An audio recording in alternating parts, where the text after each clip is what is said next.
Olá, meus amigos e minhas amigas condominiais. Hoje estamos realizando o nosso terceiro episódio de podcast, tá? Comigo aqui, eu agradeço muito ter aceito o convite. Ailton Tertuliano, que é consultor empresarial, palestrante, teólogo, escritor, gestor de negócios imobiliários, casado com a Júlia, pai da Natália e Nicole, né? Mobilizador social, empreendedor no setor condominial. Obrigado por estar aqui, Ailton. Obrigado, Marcelo. Muito feliz por estar com vocês aqui em Piracicaba. Muito honrado pelo convite. E vamos bater um papo legal aí sobre a vida em condomínio. Aliás, a gestão do condomínio. Gestão do condomínio, né? Que é uma palavra esquecida, viu? Sim, sim. Uma palavra esquecida e você está ressuscitando e fazendo nascer, e eu acho que vai crescer.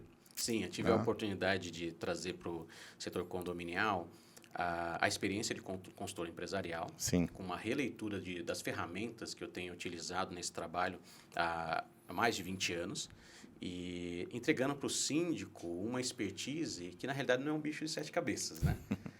Simplesmente com um pouquinho de dedicação, um pouco de informação, por conta dele estar envolvido no dia a dia da gestão propriamente dita de uma estrutura, como é o condomínio, né, e da experiência, da vivência daquela comunidade, com um pouco de dedicação ele vai conseguir se adequar. E quando ele consegue trazer essas expertises para dentro da sua realidade, da experiência de gerir o condomínio, ele vai melhorando seus resultados, ele vai se tornando cada vez mais bem-sucedido, que é o desafio do livro que a gente entregou para o mercado aí, que é o Síndico Gestor, né, Muito os 4 legal. pilares para uma gestão condominial de sucesso. Aconselho todo mundo a adquirir o livro, hein? Depois, no final, você fala como adquirir, né? Sim, sim.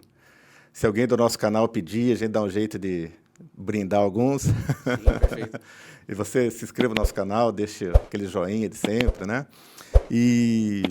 Mas entre as coisas que eu citei que você faz, o que é o mobilizador social? Legal essa pergunta. A minha formação primeira em graduação foi na área de teologia. Então, durante a boa parte da minha vida profissional, eu atuei ligado a instituições do terceiro setor. E eu trabalhei com uma organização norte-americana de fomento de esporte americano no Brasil. Esporte. Isso.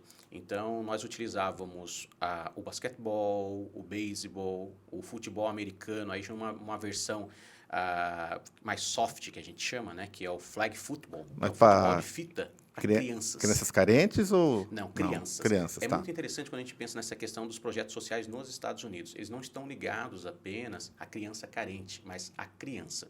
Então, nós realizávamos projetos que tinham tanto envolvimento de crianças carentes como crianças abastadas. Então, as clínicas esportivas que nós realizamos no Brasil, através dessa instituição, eu cheguei, por exemplo, a ter 5 mil crianças praticando basquetebol. Tá. Em programas entre clínicas e acampamentos de basquete. E era muito interessante, Marcelo, a metodologia que a gente utilizava.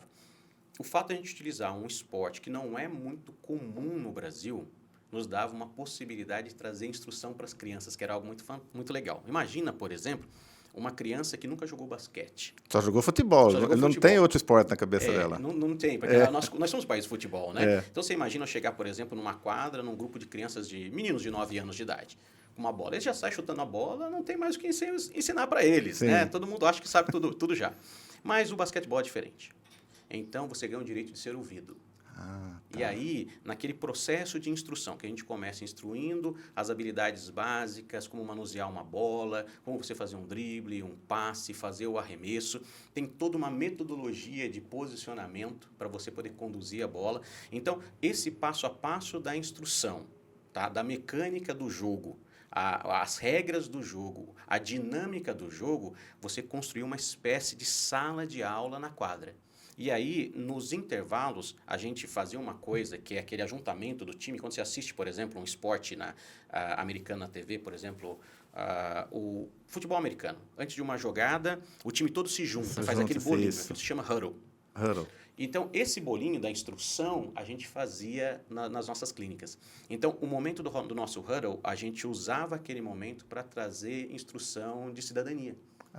Então, a gente usava as regras do jogo para ensinar sobre trabalho em equipe, honestidade, participação, dedicação, superação, saber perder, ganhar também com ética. Então, a gente usava uma cartilha de instrução durante toda a clínica. Então, você imagina, por exemplo, uma clínica de basquete durava 3 dias. Primeiro dia as crianças aprendiam a manusear a bola, a mecânica do esporte. No segundo dia nós tínhamos um treinamento coletivo, eles aprendiam a como jogar o jogo. E no terceiro dia a gente tinha um encerramento da clínica com um jogo. Todo mundo uniformizado, torcida, música. E, por exemplo, se a gente fizesse uma ação dessa num condomínio, cada criança mobilizava de 6 a 8 adultos para assistir o jogo. Imagina um jogo de basquete com criança de 8 anos de idade. Então, a gente enchia a quadra. E era muito legal que... Vai ter que abaixar a cesta, né? Aí que é o pulo do gato. A instituição, nós começamos a importar para o Brasil tabela retrátil. Tá. Então, eu conseguia deixar o alvo numa altura que uma criança de 8 anos pudesse jogar.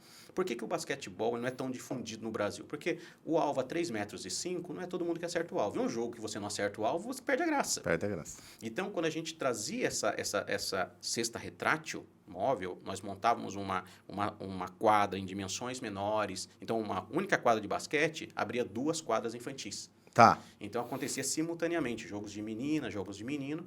E aí nós realizamos clínicas com 50, com 100, com 40 crianças. E muito ligado a essa ideia do social, de trazer a interação. Tá? E aí juntávamos tanto as crianças carentes como as crianças abastadas da cidade. Eu tive a Times, por exemplo, uma cidade de São Bento do Sapucaí. Fiz várias clínicas lá. Nessa época, a gente começou a partir dessa realidade, lá na região de Campos do Jordão.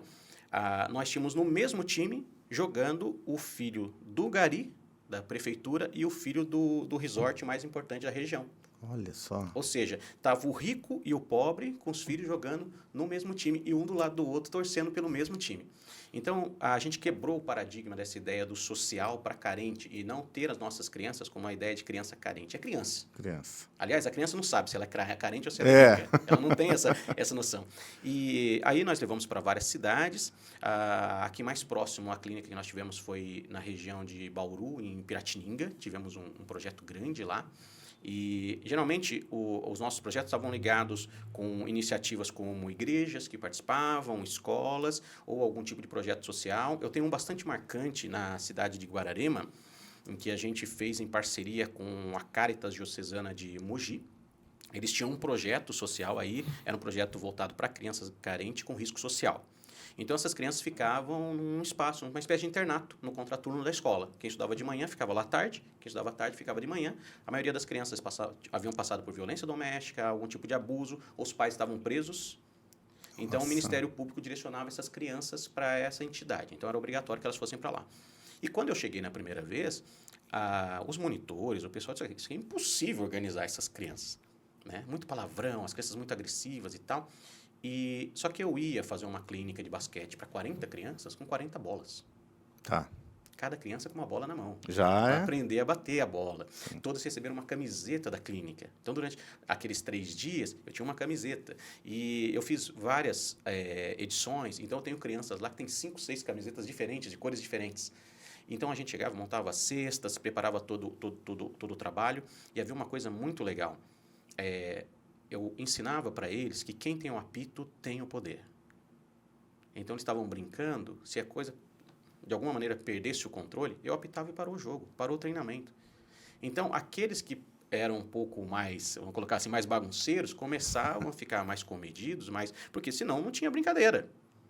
Então, com o apito, eles aprendiam a entender o que é regramento, respeitar a hierarquia, a regra do jogo, e as coisas aconteciam. Então, quando chegava no dia do jogo, era uma festa. Então, você imagina aquelas crianças no dia do jogo, as famílias assistindo os jogos, os coleguinhas, todo mundo uniformizado, placar, DJ tocando música da NBA. Você imagina que a gente tocava a música de entrada do Chicago Bulls e a criançada entrava batendo a mão e tal. Então, era algo muito legal. A Rede Globo fez várias reportagens das clínicas que nós fizemos, aí nós caminhamos do basquete, fizemos beisebol, clínicas de beisebol, então eu colocava para jogar. Precisa ter uma quadra maior também, não, né? Aí nós íamos para o campo aberto. Então. Aí no beisebol a gente colocava tanto a criança de 8 anos como o avô de 80 para jogar no mesmo time, porque não tem contato. E era maravilhoso isso. Tinha situações que a gente ia para um parque da cidade, por exemplo, com 3, 4 pessoas, com toda a tralha do beisebol, começava a lançar as bolas, as pessoas chegavam... A luvona. A luva, aí as pessoas chamavam as pessoas para experimentar, daqui a pouco a gente montava os 2 times e o jogo começava a acontecer. E também o flag football, que é o futebol americano, só que sem o contato. Então, a criança usa uma cinta com uma bandeirinha, a flag é a ideia do futebol de bandeirinha, e aí a criança com a bola, ela corria e você corre não para bater nela, mas para puxar a bandeirinha. Então, se você arrancasse a bandeirinha, o jogo parava. Então, ficava uma espécie de jogo de pega-pega, com as regras do futebol americano. Né? Muito semelhante àquela ideia do posicionamento, do ataque e defesa, o lançador lançando a bola, o corredor correndo com a bola. Então, não havia o contato físico, o choque, mas as regras do jogo já eram sendo simuladas, aprendidas.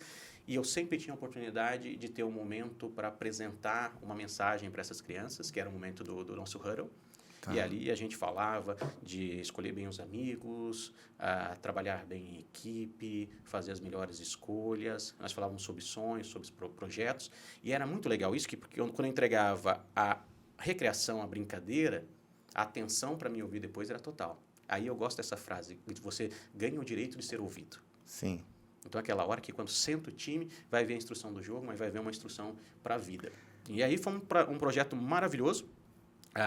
Nós tivemos uma pausa nesses projetos durante um período de pandemia, você viu, e a gente deve retomar.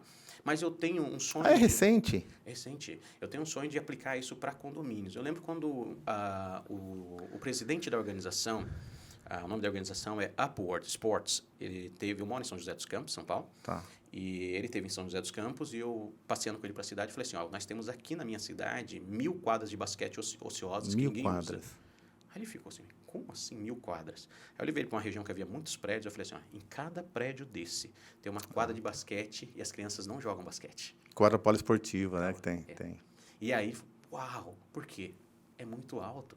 A criança não consegue atingir esse alvo. Então, nós temos muita estrutura esportiva ociosa e a gente quer levar isso para dentro dos condomínios. Então, quando você leva esse tipo de ação, a gente começa a criar uma interação fantástica com os moradores. Hoje, eu falo muito para a liderança condominial. Tá? Então, nas minhas palestras, workshops, treinamentos, você teve a oportunidade de estar num deles. Nós temos lá os síndicos, subsíndicos, conselheiros, mas a gente ainda precisa romper essa barreira para chegar nos moradores. Então, esse tipo de projeto social é o que chega neles. Sim. Porque a gente precisa desse pessoal mobilizado para fazer as coisas acontecerem. O mais próximo disso que eu fiz, que eu vi acontecer no condomínio, foi de uma amiga síndica em São José dos Campos, que resolveu fazer a brigada de incêndio com as crianças. Então, tinha dificuldade dos adultos participarem do treinamento de brigada. Tem que ter um por andar, né? Aí o que acontece? Tem que ter um representante, aquela coisa toda. Aí o que ela fez? Como o pessoal não participava, ela fez primeiro a brigada infantil. Então, começou a brigada na sexta-feira, no sábado, com as crianças, e havia a brigada do condomínio com os adultos no domingo. Só que as crianças participaram como se fosse uma espécie... Ela gamificou a brigada. Então, vocês vão fazer os dois primeiros modos e vai fazer a formação no domingo. Então, a tua formatura tem que ter o seu pai junto. Trouxe seu pai. Trouxe todo mundo. Então, a estratégia dela foi fantástica. Olha só. Então, ela gamificou, ela criou uma espécie de gincana. Sim. Mas você imagina, mangueira de bombeiro, a criançada achou maravilhoso. E aí a criançada participou na sexta, no sábado, quer dizer, no contraturno, né? Quem estudava de manhã participou à tarde de manhã, no sábado participou toda a criançada. No domingo, se o pai e a mãe não descessem, ele não tinha o certificado dele, né? Então, isso é muito legal. Que legal, né? Então, são estratégias que você utilizando muito bem, você cria essa oportunidade de entregar algo maravilhoso para as pessoas. E os adultos não acharam ruins. Foi a melhor brigada que eles fizeram. E aí eu tenho uma frase que minha esposa me ensinou, o seguinte, que era, a avó dela sempre dizia, quem dá mel pro meu filho adoça minha boca. Então, fica a dica aí, isso aqui dá um corte, hein? Dá um corte. O pessoal souber utilizar as crianças como uma ferramenta de mobilização no condomínio pode fazer muita diferença. É daí que vem o mobilizador social. Que legal. E com certeza vão dar adultos melhores, né? Com certeza. Com certeza, né? E...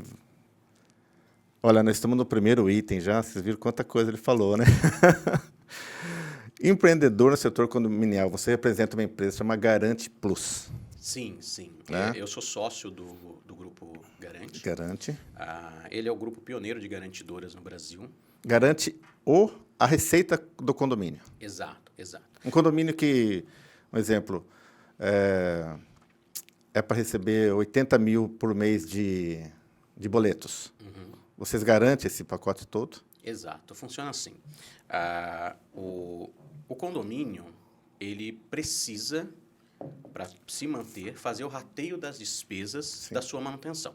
daí é gerada a cota condominial, que é o rateio de despesas outrora assumida. Ou seja, o condomínio que eu pago hoje já é para fazer valer o pagamento de serviço que a gente já utilizou. Por exemplo, a portaria a gente já utilizou, o consumo de área comum e tal, ou qualquer outro serviço, eu pago aquele boleto que vai ser suficiente para poder pagar essas notas ou as duplicatas que vieram para ser pagas pelo condomínio. Então, é a minha participação, a minha contribuição, que não é voluntária, ela é compulsória, é uma obrigação legal do condomínio participar para fazer frente às despesas do condomínio. Só que o condomínio sofre porque nem todo mundo paga em dia essa contribuição. Sim. Até porque a penalidade ela é baixa. Então, uma multa, por exemplo, por atraso de cota condominial é de 2%. A multa do cartão de crédito pode chegar a 15%. Tem cartões de crédito que superam isso. Então, entre pagar o cartão de crédito e o condomínio, a pessoa escolhe pagar o cartão de crédito. E aí o condomínio sofre com um buraco no seu orçamento. Fica faltando aquela receita. Essa receita ela pode ser faltante por 30 dias, 60 dias, 90. Eu posso ter um conto mais lá que nunca paga o condomínio. Então, isso é muito comum. E aí, a maioria dos condomínios vai estar sofrendo uma falta de caixa. Nós vemos aí noticiários sobre a inadimplência no Brasil hoje, que está em torno de 23% a 25%, que é a inadimplência nacional, em qualquer tipo de negócio financeiro. Isso também é um retrato fiel da realidade do condomínio. Então, vamos imaginar que, na média, no Brasil, os condomínios sofrem com 25% de inadimplência no dia do vencimento. Ou seja, quem deveria pagar o boleto no dia 10, 25% não pagam. Então, de cada 4 pessoas, uma não paga. Tá. Então, aí o síndico ele se desdobra para pagar as contas e muitas coisas ficam para depois, ou nunca acontecem, como manutenção preventiva, por exemplo. Sim. Então, isso traz diversos problemas. Então, isso vai haver um efeito dominó no condomínio de prejuízos e não adianta o condomínio negociar para receber isso. A pessoa, se não puder pagar, ela não paga. E às vezes, o cara deve 3 meses e negocia para pagar em 10 meses. Ou seja, uma única cota leva 1 ano para ser integralizada. Então, qual é o papel da garantidora? A empresa garantidora é aquela que faz a gestão do recebimento do condomínio. Ela pega todos esses boletos que são emitidos e garante ao condomínio que ele vai receber 100% da receita num único dia, num único depósito, independente da variação da inadimplência. Então, o condômino, em vez de pagar o boleto para o condomínio, paga para a garante? Não, ele paga para o condomínio. Ah, paga para o condomínio? A empresa... Mas o dinheiro cai na conta do condomínio? Acontece da seguinte maneira, a empresa ela trabalha por procuração. Então, ela é um prestador de serviço a serviço do condomínio. Então, ela trabalha com uma espécie de contas a receber. Imagina que eu sou o departamento de contas a receber do condomínio. Tá. Nós vamos fazer a emissão do boleto para que não haja duplicidade de cobrança. Então, como eu vou garantir, eu vou antecipar, tem que ter só uma porta de entrada. Então, a empresa ela vai emitir o boleto, o dinheiro vai entrar na conta da empresa, vai fazer a baixa do boleto, ele dorme na conta da empresa e sai creditado uma única vez para o condomínio. Mas vamos dizer que a gente emitiu 100% dos boletos, 100 boletos. Entrou 75 boletos pagos, vai dormir na conta da empresa e sai para o condomínio o crédito de 100 boletos. A contrapartida para esse trabalho é uma taxa de serviço. Então, vamos imaginar que a taxa de serviço acordada seja de 5% da receita que nós vamos administrar. Então, o condomínio tem, por exemplo, R$20 mil de receita, tá? Um condomínio pequeno. Então, isso aqui não pode ter variação na inadimplência, porque vai ter problema. Tá. Né? Então, se está faltando R$5 mil lá por mês, não consegue pagar parte de contas importantes. Então, esses R$20 mil de boleto vão ser emitidos, ele vai entrar na conta da empresa, dorme na conta da empresa e sai os 20 mil para o condomínio. Só que, como tem 5 mil de inadimplência, a empresa vai aportar ou antecipar todos esses valores que ela vai cobrar. Sim. Aí, lá na fonte, ela já debita a taxa de serviço. Então, se a taxa de serviço, por exemplo, é de R$1.000, vai acreditar o líquido de R$19 mil na conta do condomínio numa única vez. Dali para frente, ela assume agora todo o ônus da cobrança. Ela vai conduzir toda essa cobrança extrajudicial, encaminhar para execução judicial, inclusive fazendo um recolhimento das custas para o condomínio. O condomínio não põe mais a mão no bolso para cobrar. Entendi. Então, você é uma garantidora e cobradora também. Exato. Então, a gente vai fazer... nós vamos Só que o resultado da cobrança é da empresa, né? É da empresa. Aí, por nós termos antecipado o dinheiro, juros, multa e correção, fica como recompensa pelo risco do dinheiro aportado. Entendi. Só que uma coisa que é bastante interessante é que o trabalho não é só colocar o dinheiro, não é um empréstimo. É todo um serviço. Eu faço toda a gestão de dados, relacionamento com o condômino, envio de boleto, a gestão dos boletos, depois crédito na conta do condomínio, aí começa a cobrança. Então, aí eu vou fazer toda a negociação. Cobrança condominial é artesanal. Então, nós temos baias com pessoas ligando das 8 da manhã às 18 horas, fazendo negociação o tempo todo. Não adianta você mandar um SMS, não adianta você mandar e-mail, não é assim. Tem que ser humanizado. Tem que ser humanizado. Eu tenho que ouvir a história, ouvir o choro do outro lado, ouvir a desculpa, tal, e negociar aquilo com as pessoas. É a melhor forma. Mas, e o Hilton, um inadimplente que negociava fácil com o condomínio, agora, junto com vocês, é um pouco mais difícil, né? Não, a gente... Vai ter juro, vai não, ter... nós somos mais fáceis para negociar do que o condomínio. Sabe por quê? O que acontece na realidade? Esse inadimplente, ele não negocia com ninguém. A maioria da inadimplência condominial no Brasil não é trabalhada. Porque se você espera que a administradora faça a cobrança, ela não vai fazer isso. É muito custoso. A nossa taxa de serviço, Marcelo, é para cobrir o meu operacional. Entendi. O meu custo é muito alto da operação. Sim. Então, você imagina você manter uma pessoa full-time dedicada a um único tema. Eu até brinco que nós tocamos o samba de uma nota só. A gente só faz uma operação. Só que essa operação ela é muito custosa, só que ela é vital para o condomínio. Ter o dinheiro lá, na data correta, é importantíssimo. Então, se você imaginar, por exemplo, uma estrutura que tem inadimplência endêmica, que são essas grandes estruturas condominiais com 400 apartamentos, 500, 1.000 apartamentos, a inadimplência ali gira em torno de 35%. É muito alta. Hoje, por exemplo, condomínios que estão sendo lançados agora, eles já começam com uma carga muito alta de inadimplência na casa de 33%. Ou seja, a cada 3, 1 não pagam. Onde que está, por exemplo, a inadimplência controlada? Em imóveis antigos, uma única torre, uma população mais envelhecida e com renda passiva, ou seja, aposentado. Pensionista. Então, ele tem o dinheirinho dele lá e ele já tem por cultura reservar o dinheiro para aquele compromisso. O jovem que está adquirindo um imóvel agora, muitas vezes, ele recebe o primeiro boleto e diz, mas o corretor me falou que ia ser R$50 de condomínio. Isso é muito comum a gente ouvir. Aí vem um condomínio de R$400 e fala que isso aqui é um absurdo. Não, aquela é a realidade para se viver naquele lugar. Sim. Então, durante a pandemia, por exemplo, a gente teve casos bem curiosos de pessoas que se negavam a pagar o condomínio, muita discussão porque a piscina estava fechada, academia, porque achavam que era taxa de serviço. Não, a cota condominial é uma obrigação do imóvel, ela é próprio terreno. Ou seja, se você não pagar o condomínio, seu imóvel vai ser reclamado para satisfazer a dívida. Então, é uma obrigação de participação contínua, independente se você usa ou não um salão de festa, se você usa ou não academia, se você tem filhos ou não para brincar no parquinho. O que acontece no condomínio em relação ao rateio de despesas de um condomínio edilício, onde o condomínio ele é tanto proprietário da sua unidade autônoma como ele é coproprietário da área comum, é da participação compulsória do rateio condominial. E aí, o que a garantidora faz? Ela traz a tranquilidade para a gestão de ter não apenas a previsão orçamentária, aquilo que está no papel, mas a provisão do que está no papel. Então, tudo que foi aprovado está realizado. E aí, essa empresa ela vai figurar como mais um prestador de serviço dentro daquele orçamento. Assim como você tem administradora, você tem um advogado contratado, você tem um engenheiro, consultor, você vai ter a empresa que faz garantia de receita. E tem um detalhe importante. Quando se faz uma implantação de condomínio, geralmente a administradora ela coloca ali uma rubrica no orçamento, que pode ser chamada de risco de inadimplência, contingencial de inadimplência, fundo de inadimplência, que carrega em 10% o custo de quem paga em dia. Então, você aprova o orçamento do condomínio, põe uma carguinha para ver se, caso ocorra algum tipo de inadimplência, a gente tem com que resolver o problema. Mas se é uma inadimplência, ela é de 30%, 10% não resolve. Suficiente. Então, você está pagando por um serviço que você não tem. Então, nós funcionamos como uma espécie de seguro do condomínio. Você vai pagar por aquela taxa de serviço, mas você vai receber efetivamente o serviço e vai ter toda a tranquilidade. Para a gestão é maravilhoso. E essa contratação tem que ser aprovada em assembleia? Nós recomendamos que seja por assembleia. Tá? Então, você pode contratar a qualquer empresa de cobrança sem assembleia. O que ocorre é que, como nós estamos cobrando em procuração, com a procuração do condomínio, a gente entra direto com uma ação de execução, então não vamos entrar com uma ação judicial de reconhecimento daquela dívida, direto para a execução. A execução desse título ele tem que ser exigível, líquido e certo. Tá? É isso que nós vamos discutir no processo. Então, a gente apresenta lá o memorial daquelas contas e tal. Aí, o que ocorre? Nós não sabemos como vai funcionar a cabeça do juiz. Exatamente. Então, eu vou ter 99 juízes que não vão se considerar nada disso, mas não podemos ter um em que alguém possa levantar essa hipótese. Olha, isso foi discutido em assembleia? Exatamente. Então, a gente não quer correr risco na recuperação do dinheiro. Então, nós preferimos dar uma volta a mais, exigir do condomínio que faça uma assembleia, e aí a aprovação é por quórum simples, tá? Então, a maioria daqueles que estiverem presentes na assembleia.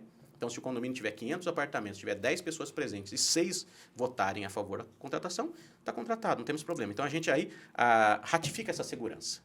Tá? Mas é uma exigência que o grupo faz, de que passe por uma assembleia. Aliás, eu gosto de encaminhar para os síndicos a seguinte jornada de contratação. Quer contratar uma empresa garantidora? Fala com um especialista na área. Então, eu apresento para o síndico como funciona, o que é a empresa, ele entendeu o passo a passo do processo. Nós marcamos uma reunião, seja ela virtual ou presencial, com os conselheiros, fazemos com que todo aquele time de gestão do condomínio entenda como funciona essa solução. Quando nós vamos para a assembleia, a gente já vai todo mundo alinhado. Não pega ninguém de surpresa. Sim. Então, quando chega lá, esclarece para os condôminos, responde todas as perguntas. E uma coisa que é muito interessante, o que muda para a realidade do condomínio, para o devedor, ter uma garantidora ou não? Muda nada. Porque quem devedor dá causa, é devedor. É a mesma coisa. Quem dá causa à dívida condominial tem que pagar 2% de multa. Sim. Né? 1% de juros ao mês de mora, correção monetária, que a gente aplica conforme o índice do TJ São Paulo, e honorários do advogado, que é de 10%. E aí, olha que interessante que acontece aqui. Já que vai ser a mesma coisa para quem está devendo, o que vai ser para quem paga em dia? Vai ser melhor. Por quê? Quando você paga a sua cota, você espera que tudo esteja funcionando. Sim. Então, quem ganha com uma garantidora no condomínio é a pessoa que paga em dia, é o condômino adimplente. E quando nós vamos numa assembleia, geralmente, Marcelo, a aprovação é unânime. Porque quem está lá para votar é quem paga em dia. O cara fala, ué, se está faltando, vamos pagar para ter um seguro. Aliás, quem está devedor nem pode participar da assembleia. Nem pode participar. E aí, eu entendo, aí finalizando essa colocação da garantidora, a garantidora, para mim, é como a experiência que eu tenho com o seguro do meu carro. Há 30 anos eu pago seguro nos carros. Sim. Bom, nunca usei. Mas eu não deixo pagar. Então, eu tenho 2 carros. Um carro eu utilizo, outro carro a minha família utiliza, mas eu preciso ter tranquilidade. Eu quero que minha esposa vá num lugar, estacione e fique em paz. Bom, estacionei meu carro aqui. Tá na vaga aqui do estúdio e tal, mas, por exemplo, eu não estou preocupado, não perdi a minha paz por estar aqui dentro. Se acontecer alguma coisa, eu tenho seguro. Então, o seguro, ele me coloca em paz para eu poder conduzir bem a minha jornada. Então, nós funcionamos como um seguro para o condomínio. O síndico, se ele vai ter uma gestão, por exemplo, de tiro curto de 1 ano, é inadmissível ele trabalhar com inadimplência. Ele não vai conseguir ser reeleito porque ele não vai conseguir fazer nada. E mesmo que seja uma gestão de 2 anos, é muito curto esse espaço de tempo para realização. Então, se você puder mitigar o problema financeiro e matar ele, você vai focar nos outros. Tá? Viu? E 5% também não vai matar ninguém? Não. E outra coisa, nós estamos falando de uma remuneração justa para um risco assumido. Porque você imagina, por exemplo, se eu tenho uma taxa de 5%, com o condomínio está com uma inadimplência de 40%. Eu aporto 35% a mais todo mês do dinheiro que entra. Tem algum condomínio que você recusa? Tem, né? Tem. Nós fazemos uma análise Tem que fazer uma análise, do condomínio. Então, por exemplo, a gente vai analisar a convenção do condomínio, o relatório de inadimplência desse condomínio, tá? Algumas características próprias dele. Então, hoje, por exemplo, um condomínio FAR, que é um fundo de arrendamento residencial, ele não se qualifica para garantia de receita. Então, a gente trabalha com condomínios edilícios. Né? Então, tem toda uma análise prévia, mas simplesmente com 2 documentos, com convenção e relatório de inadimplência, a gente já consegue dar um parecer prévio, já se posicionar no condomínio, já dizer sim ou não para ele. Relatório da inadimplência é o balanço dos últimos 2 anos, assim? Não, você pega um retrato da inadimplência atual. Então, a administradora pode puxar um relatório simples. Esse relatório simples vai aparecer lá que as unidades e as cotas que ela deve, só que daí esse relatório está aberto para a gente poder identificar lá o valor da cota. Aí eu vou pegar aquela cota e eu vou cruzar ela com o que está informado na convenção em relação à fração ideal. Na maioria dos casos, os cálculos estão errados. Então, a gente já pegou muitas vezes o erro de cálculo das próprias administradoras ou do condomínio em relação à fração ideal. Aí o que acontece? Os nossos técnicos trabalham e dão um parecer e falam assim, a cota está errada, nós vamos ter que fazer uma assembleia de retificação da cota. Por isso que a gente pede assembleia. Muitas vezes a gente precisa fazer essa retificação. E daí pode ajustar o valor do condomínio por real, né? Porque às vezes esse ajuste é pequeno. Às vezes são 40 centavos para baixo, 30 centavos para cima, mas na hora de entrar com uma ação judicial, isso aí dá problema. Porque como eu vou entrar com a execução... porque tem peritagem, né? Aí o perito vai falar assim, o cálculo não está batendo. Pronto. Aí eu perco tudo. Então, olha para você ver como é sério esse negócio. Sim. Então, a gente também presta esse tipo de assessoria financeira para o condomínio, porque nós somos dedicados a isso. E é muito comum a gente pegar esse erro. E você falou dos pagantes, né? Se o condomínio paga um condomínio de R$500 aí, vai subir R$25 na cota dele? Então, é bem para contratar uma empresa como a sua? É interessante que não sobe. Então. Sabe por quê? Quando eu sou contratado, principalmente no primeiro ciclo, né? Nós somos um contrato de 12 meses.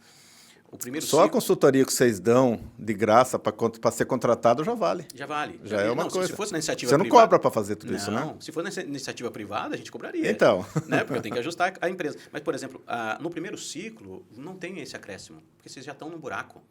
Já está faltando 30. Então, quando eu entro... aquele 5% não está nem sendo sentido. Aliás, você já aprovou isso lá lembra da Assembleia de Instalação, que Sim. colocou 10% a mais? Sim. Ou seja, o meu serviço praticamente sai de graça, porque já tem uma rubrica lá destinada de uma porção da cota que não está sendo utilizada para o fim, para resolver o problema da inadimplência. Então, a gente entra e aí, em vez de já crescer, mantém a cota.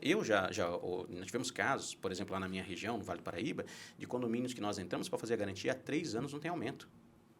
Porque eles tinham um déficit tão alto e eles acostumaram a rodar com menos 40%, menos 30%, que quando a gente ajustou, o dinheiro começou a aparecer. Mas o prédio vai deteriorando, né? 40%. Então, aí eles têm que correr atrás dessa manutenção. Mas aí o que o condomínio percebeu? Que eles começaram a fazer os seus ajustes e não houve necessidade de fazer aumento. Então, você consegue passar 1, 2, 3 anos, como é esse caso, sem um aumento. Tá? Porque você está ajustando a sua cota. Então, quando você tira a inadimplência, você passa a viver aquela experiência de conseguir fazer essa jornada com o tanque cheio. Sim. Olha, a maioria se surpreende. O pessoal fica assustado. Já houve o caso, por exemplo, da gente fazer a garantia, faz o crédito do primeiro mês, o síndico ligar no mês seguinte, vai ser o mesmo dinheiro que a gente vai receber? É isso mesmo? O cara desacredita. Eu falei, mas o senhor assinou o contrato? Não, mas eu não estou acreditando, porque ele não estava acostumado a ter aquele dinheiro. Eu peguei um caso em Caçapava. O condomínio, historicamente, tinha algo em média de 40% a menos de receita, desde que ele foi instalado. É um condomínio com mais de 15 anos. Quando nós entramos e fizemos o primeiro aporte, e o condomínio estava bonitinho, isso que era curioso. Eles conseguiram, sabe aquela coisa da família que aperta o cinto e vive bem, mas com muitas restrições? Quando entrou o dinheiro, nossa, ele fez uma revitalização do muro do condomínio. Valorizou o empreendimento. Trocou iluminação, colocou câmera, e as pessoas ficaram encantadas com aquelas mudanças que começaram a acontecer. Aí já fomos para uma assembleia seguinte, que eles iam aprovar uma taxa extra e tal. A gente faz a garantia da taxa extra, então ficava muito felizes. Então, o síndico, que era um síndico morador, que tinha isenção da cota, os próprios condôminos fizeram a sugestão de começar a pagar um salário para o síndico, por conta daquilo que eles receberam. Então, porque até então o síndico pagava a cota dele, né? Porque se ele não paga, é mais um buraco, né? É mais um buraco. E aí, o que é curioso dessa situação toda é a transformação que traz o potencial de você poder contar com todo aquele recurso disponível a tempo. Porque o síndico, mas o dinheiro vai entrar um dia. Cara, não é um dia. Se é para o dia 10, é no dia 10 que as coisas acontecem. Sim. A gestão tem que ser assim. Então, eu prefiro hoje pagar para poder ter condição de gerir bem do que pagar o preço e ficar correndo atrás. Porque se você não tem o dinheiro do mês de janeiro, você vai até junho discutindo esse assunto, alto lá. Isso não é uma gestão profissional. Então, quanto mais profissional, você sabe disso. Por exemplo, você não começa uma empresa, um empreendimento, sem se assegurar de ter linhas de crédito, recursos, para que você possa fazer as manobras necessárias ali. Porque é um voo cheio de turbulência. Sabe? Então, você tem que ter recurso à mão para você poder se mover. Agora, se você já começa engessado por falta de dinheiro, eu tenho muitos casos que eu vejo o síndico ainda lidando com inadimplência recorrente, e eu tenho para mim que isso aí não é a forma ideal de administrar condomínio, e é passível, inclusive, da destituição do síndico. Porque ele não está administrando convenientemente aquela... Se falar que é desagradável, né? Gera um clima ruim no condomínio, Total. Estraga a harmonia do condomínio. Não, a inadimplência é um... E por que vocês escolheram Piracicaba? Muito boa pergunta, muito boa pergunta. Que eu adoro tanto. Nós temos 180 escritórios no Brasil. 180? 180. Vocês são um banco, então. Na verdade, é o seguinte, nós somos uma holding, né? Tá. O grupo Garante, ele ramifica em outros grupos, né? Então recebe outros nomes, como a Duplique, Garante, Integraliza, Ideale. Então, dependendo da localidade, tem um nome diferente, mas a raiz começa no grupo Garante. São 40 anos de mercado, começou lá no início dos anos 80. Puxa vida. Com um advogado de Curitiba, chamado Luiz Fernando Queiroz. O doutor Queiroz, o advogado imobiliário, ele percebeu isso. Que, por exemplo, ele tinha um prédio lá com 20 apartamentos. 15 pagavam, 5 não pagavam. E ele fazia a cobrança da cota condominial. Sim. Já que tem a obrigação próprio terreno, significa que ele tem a segurança de que esse dinheiro vai receber em algum momento. Ou o imóvel vai a leilão. Então, ele pensou, e se eu antecipar para o condomínio o dinheiro que falta? Então, ele fez essa operação de risco. Ele mesmo pagou para o condomínio, acreditou a cota e assumiu aquela cobrança, com um acordo com o condomínio de que os juros, multa e correção fica para ele. Ele começou a fazer porque ele começou a dar certo. Isso transformou o mercado imobiliário e aí o condominial de Curitiba é outro. Hoje, na cidade de Curitiba, a grande maioria dos condomínios tem garantia de receita. Não se fala de inadimplência em Curitiba. Eu tive dando esse seminário que você participou, né, o 4 Pilares. Foi muito legal, hein? Quando eu falei de inadimplência em Curitiba, você falou assim, mas como assim? Não, porque em São Paulo, eu contava as histórias de São Paulo, eu falei, como que eles fazem isso? Porque o curitibano não lida com inadimplência. há 40 anos. Já começa o condomínio com garantidora. Já é um ponto pacífico para eles não discutem mais isso. Então, hoje a gente está discutindo a garantia de receita em Curitiba para condomínios novos. Condomínios antigos. Já nasce com a garantia de receita. Então, é cultural lá. E aí, os escritórios começaram a ramificar para as capitais, aí vai entrando para o interior. Então, a gente já havia chegado a Campinas. Nós temos vários condomínios que a gente atende aqui. Resolvemos agora trazer um escritório local. Então, a Garante Plus 19 é um escritório de Piracicaba. 19 é por causa do nosso DDD? DDD, isso. Aqui para a região metropolitana de Piracicaba. Ah, que legal. Então, a Garante Plus 19 é a primeira garantidora condominial de Piracicaba. Puxa vida. E como que é o marketing de vocês? Muito legal essa pergunta também. Marketing em condomínio é diferente, você sabe disso. É, muito diferente. Não funciona a gente fazer um anúncio no jornal. Não adianta fazer promoção, não funciona. Black Friday, não tem. É marketing de relacionamento. Relacionamento. Relacionamento. Isso é Então, a gente investe muito em relacionamento. público fechado. Isso. O síndico, ele é difícil de você chegar. A gente até brinca, né? Que o síndico é igual a cabeça de bacalhau, né? Você nunca viu, você não sabe quem é. É muito difícil. Então, tem a barreira para você chegar ao síndico, ela é muito grande. Então, não adianta você bater numa portaria para falar com o síndico. Aliás, o porteiro já é instruído, não dizer nem quem é o síndico, o nome, não passar contato, nada. Então, como que se faz negócio com esse perfil de gestor, quem está na liderança dessa estrutura? Você tem que tirá-lo do condomínio, você tem que trazê-lo para fora. E aí os eventos condominiais eles são muito efetivos para isso. Tá? Então, acontece muitos no Brasil, você sabe disso, nós temos feira, nós temos encontro, cafés do síndico e tal. Eu acho perfeito, isso é um evento maravilhoso para trazer o síndico para começar a ter contato com a empresa. Só que para nós isso não é suficiente, porque ali eu entendo que esses são eventos para a gente fazer um posicionamento de marca. Mas o meu produto, por exemplo, que é venda técnica, eu não consigo fazer isso numa feira, não consigo fazer isso num café da manhã, o cara passando por um stand e pegando um folheto. Não funciona. Que ele vai pegar 200 folhetos. Vai. Eu tenho que criar uma experiência, uma jornada de relacionamento. Então, por exemplo, esse evento que nós realizamos ontem aqui em Piracicaba, já é o quarto evento na cidade. E nós investimos muito em jantares, encontros, cafés da manhã, brunch executivo, para que a gente possa ter uma experiência de contato, compartilhar conhecimento, e aí quando a gente começa a entregar esse valor e o síndico percebe o valor, ele devolve para nós a pergunta, puxa, que legal, estou recebendo muito de vocês, o que você faz mesmo? Puxa, preciso aprofundar mais. E aí começa um namoro, literalmente, a gente leva de 3 a 6 meses para fechar um contrato. Então, a minha relação de jornada negocial ela é muito morosa e ela é custosa. E eu tenho que investir porque é próprio desse segmento, é assim que funciona. Então, hoje, o que eu faço? A gente cria uma jornada no condominial, que a gente vem dos eventos grandes para os eventos menores, que a gente chama de evento pocket, até aquela realidade que a gente vai sentar à mesa para jantar e almoçar com alguém. Entendi. É um negócio que acontece na mesa. Então, o empresário que vem para o condominial, ele tem que entender isso. Ele tem que entender que ele vai ter que investir em relacionamento. Isso aqui é muito importante. E você acha que essa abordagem é melhor com o síndico profissional do que com o orgânico? Eu gosto do trabalho com síndico orgânico. Orgânico. Eu gosto, tá? Porque o síndico residente, aquele que tem o prédio no coração. Eu gosto do trabalho com síndico orgânico. Que é mais difícil você chegar nele também. Mais difícil. Ele é o mais difícil de você chegar, tá? Até porque o síndico profissional, vamos colocar todo mundo aqui na mesma bandeja do empresário? Tá, vamos. Ele vai vir para o empresário. Hoje, em São José dos Campos, a gente já faz encontros empresariais com o síndico junto. Só uma parte. Aqui em Piracicaba, a gente nem ouvia falar em ensino profissional há 3 anos atrás. Eu estou no ramo há 27 anos, é novo. Não, o advento do síndico profissional, eu acredito que houve um impulsionamento com a pandemia. A pandemia também trouxe esse posicionamento diferente e esse destaque, até porque nós temos também muitas pessoas que ficaram nos últimos anos fora do mercado, entenderam também no condomínio uma oportunidade também deles fazerem uma renda extra. Sim. Tá? Então, aquela figura do síndico voluntário, isso já acabou. Já acabou. Tá? Isso é peça de museu. Aquele tiozão que... Não, mas eu vou dizer uma coisa para você. O tiozão era bom. Era bom? Sabe por quê? Vamos pensar e vamos voltar lá no tiozão. Eu falo tiozão, né? Porque eu nunca tive problema com síndico nenhum. Eu vejo muita gente falar, aquele senhorzinho, aquela senhorzinha, mas aquele senhorzinho foi diretor de empresa, foi gerente de alguma coisa, foi contador, foi gerente de banco. Aquela tiazinha, ela foi professora, sabe, comerciante. Então, essas pessoas, na realidade, é que elas têm uma característica que a maioria dos síndicos tem, eles são pessoas dominadoras e centralizadoras e realizadoras. Quando a gente pega esses 3 perfis e você olha isso para um aposentado, Quem quer ser síndico? Esse é o aposentado que vai levantar a mão. Vai. Entendeu? Então, o histórico daquele cara, ele já fez muita coisa na vida. O que acontece é que agora ele não tem mais o mesmo ritmo, mas ele é bem ranzinza, ele diz, vai ser do meu jeito.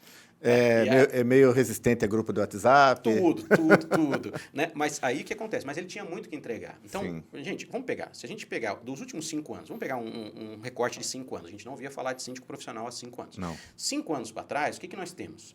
Nós vamos ter essa figura do aposentado, da pessoa disponível para estar ali, mas ele tinha algum tipo de competência, por isso que ele levantou a mão, tá? E até a massa condominial também descansou, porque também você concorda, ninguém vai colocar ali uma pessoa por, vamos dizer assim, por filantropia. Vamos deixar esse cara ser o síndico. Não, não é isso.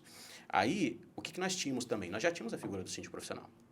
Porque o síndico profissional, ele já é estabelecido dentro, por exemplo, daqueles que têm a funcional do Cresce, você pode ser síndico profissional. Que quase ninguém tem, né? Não tem.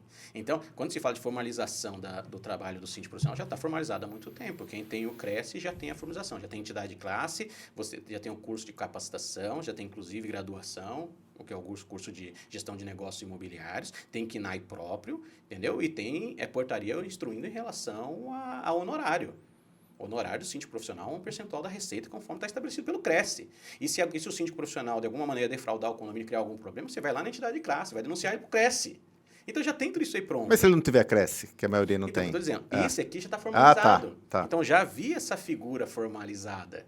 Entendi. O que aconteceu é que aí nós passamos a ter o síndico externo, remunerado, que a gente está chamando de profissional, todo mundo que a gente paga, né? Mas nem todo mundo que você paga é profissional, concorda? Tem uma história que eu conto bastante. A minha mãe resolveu pintar a frente da casa dela. E aí ela contratou o vizinho da frente, que é um senhor também. E aí ele foi lá e ajudou ela. E beleza, ela pagou pelo serviço dele. Mas quando eu fui ver, não é um serviço de um profissional. É pago, mas nem tudo que você paga é profissional. Né? Então você vai ter o pedreiro profissional, você vai ter o meia-colher, você vai ter o pintor profissional e o cara que é o quebra-galho. Então, você vai ter tudo. Então, o que acontece é que a gente está chamando de síndico remunerado de profissional. E como que mede a remuneração do síndico? Como que chega no valor de honorário? Isso aí pelo tamanho do prédio? É um tema bastante controverso, que eu acho que é porque não existe realmente uma orientação. Porque é uma experiência própria, que eu vi um condomínio novo que eu acabei de pintar, e de construtora, o último que eu entreguei, e os condôminos de alto padrão, ninguém quer ser síndico. Eu acho o primeiro mandato de síndico é o pior da história do condomínio.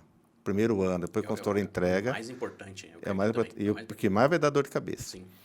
Então, fizeram uns orçamentos lá contrataram vários síndicos, pediram orçamento, não nada. Mas como variou?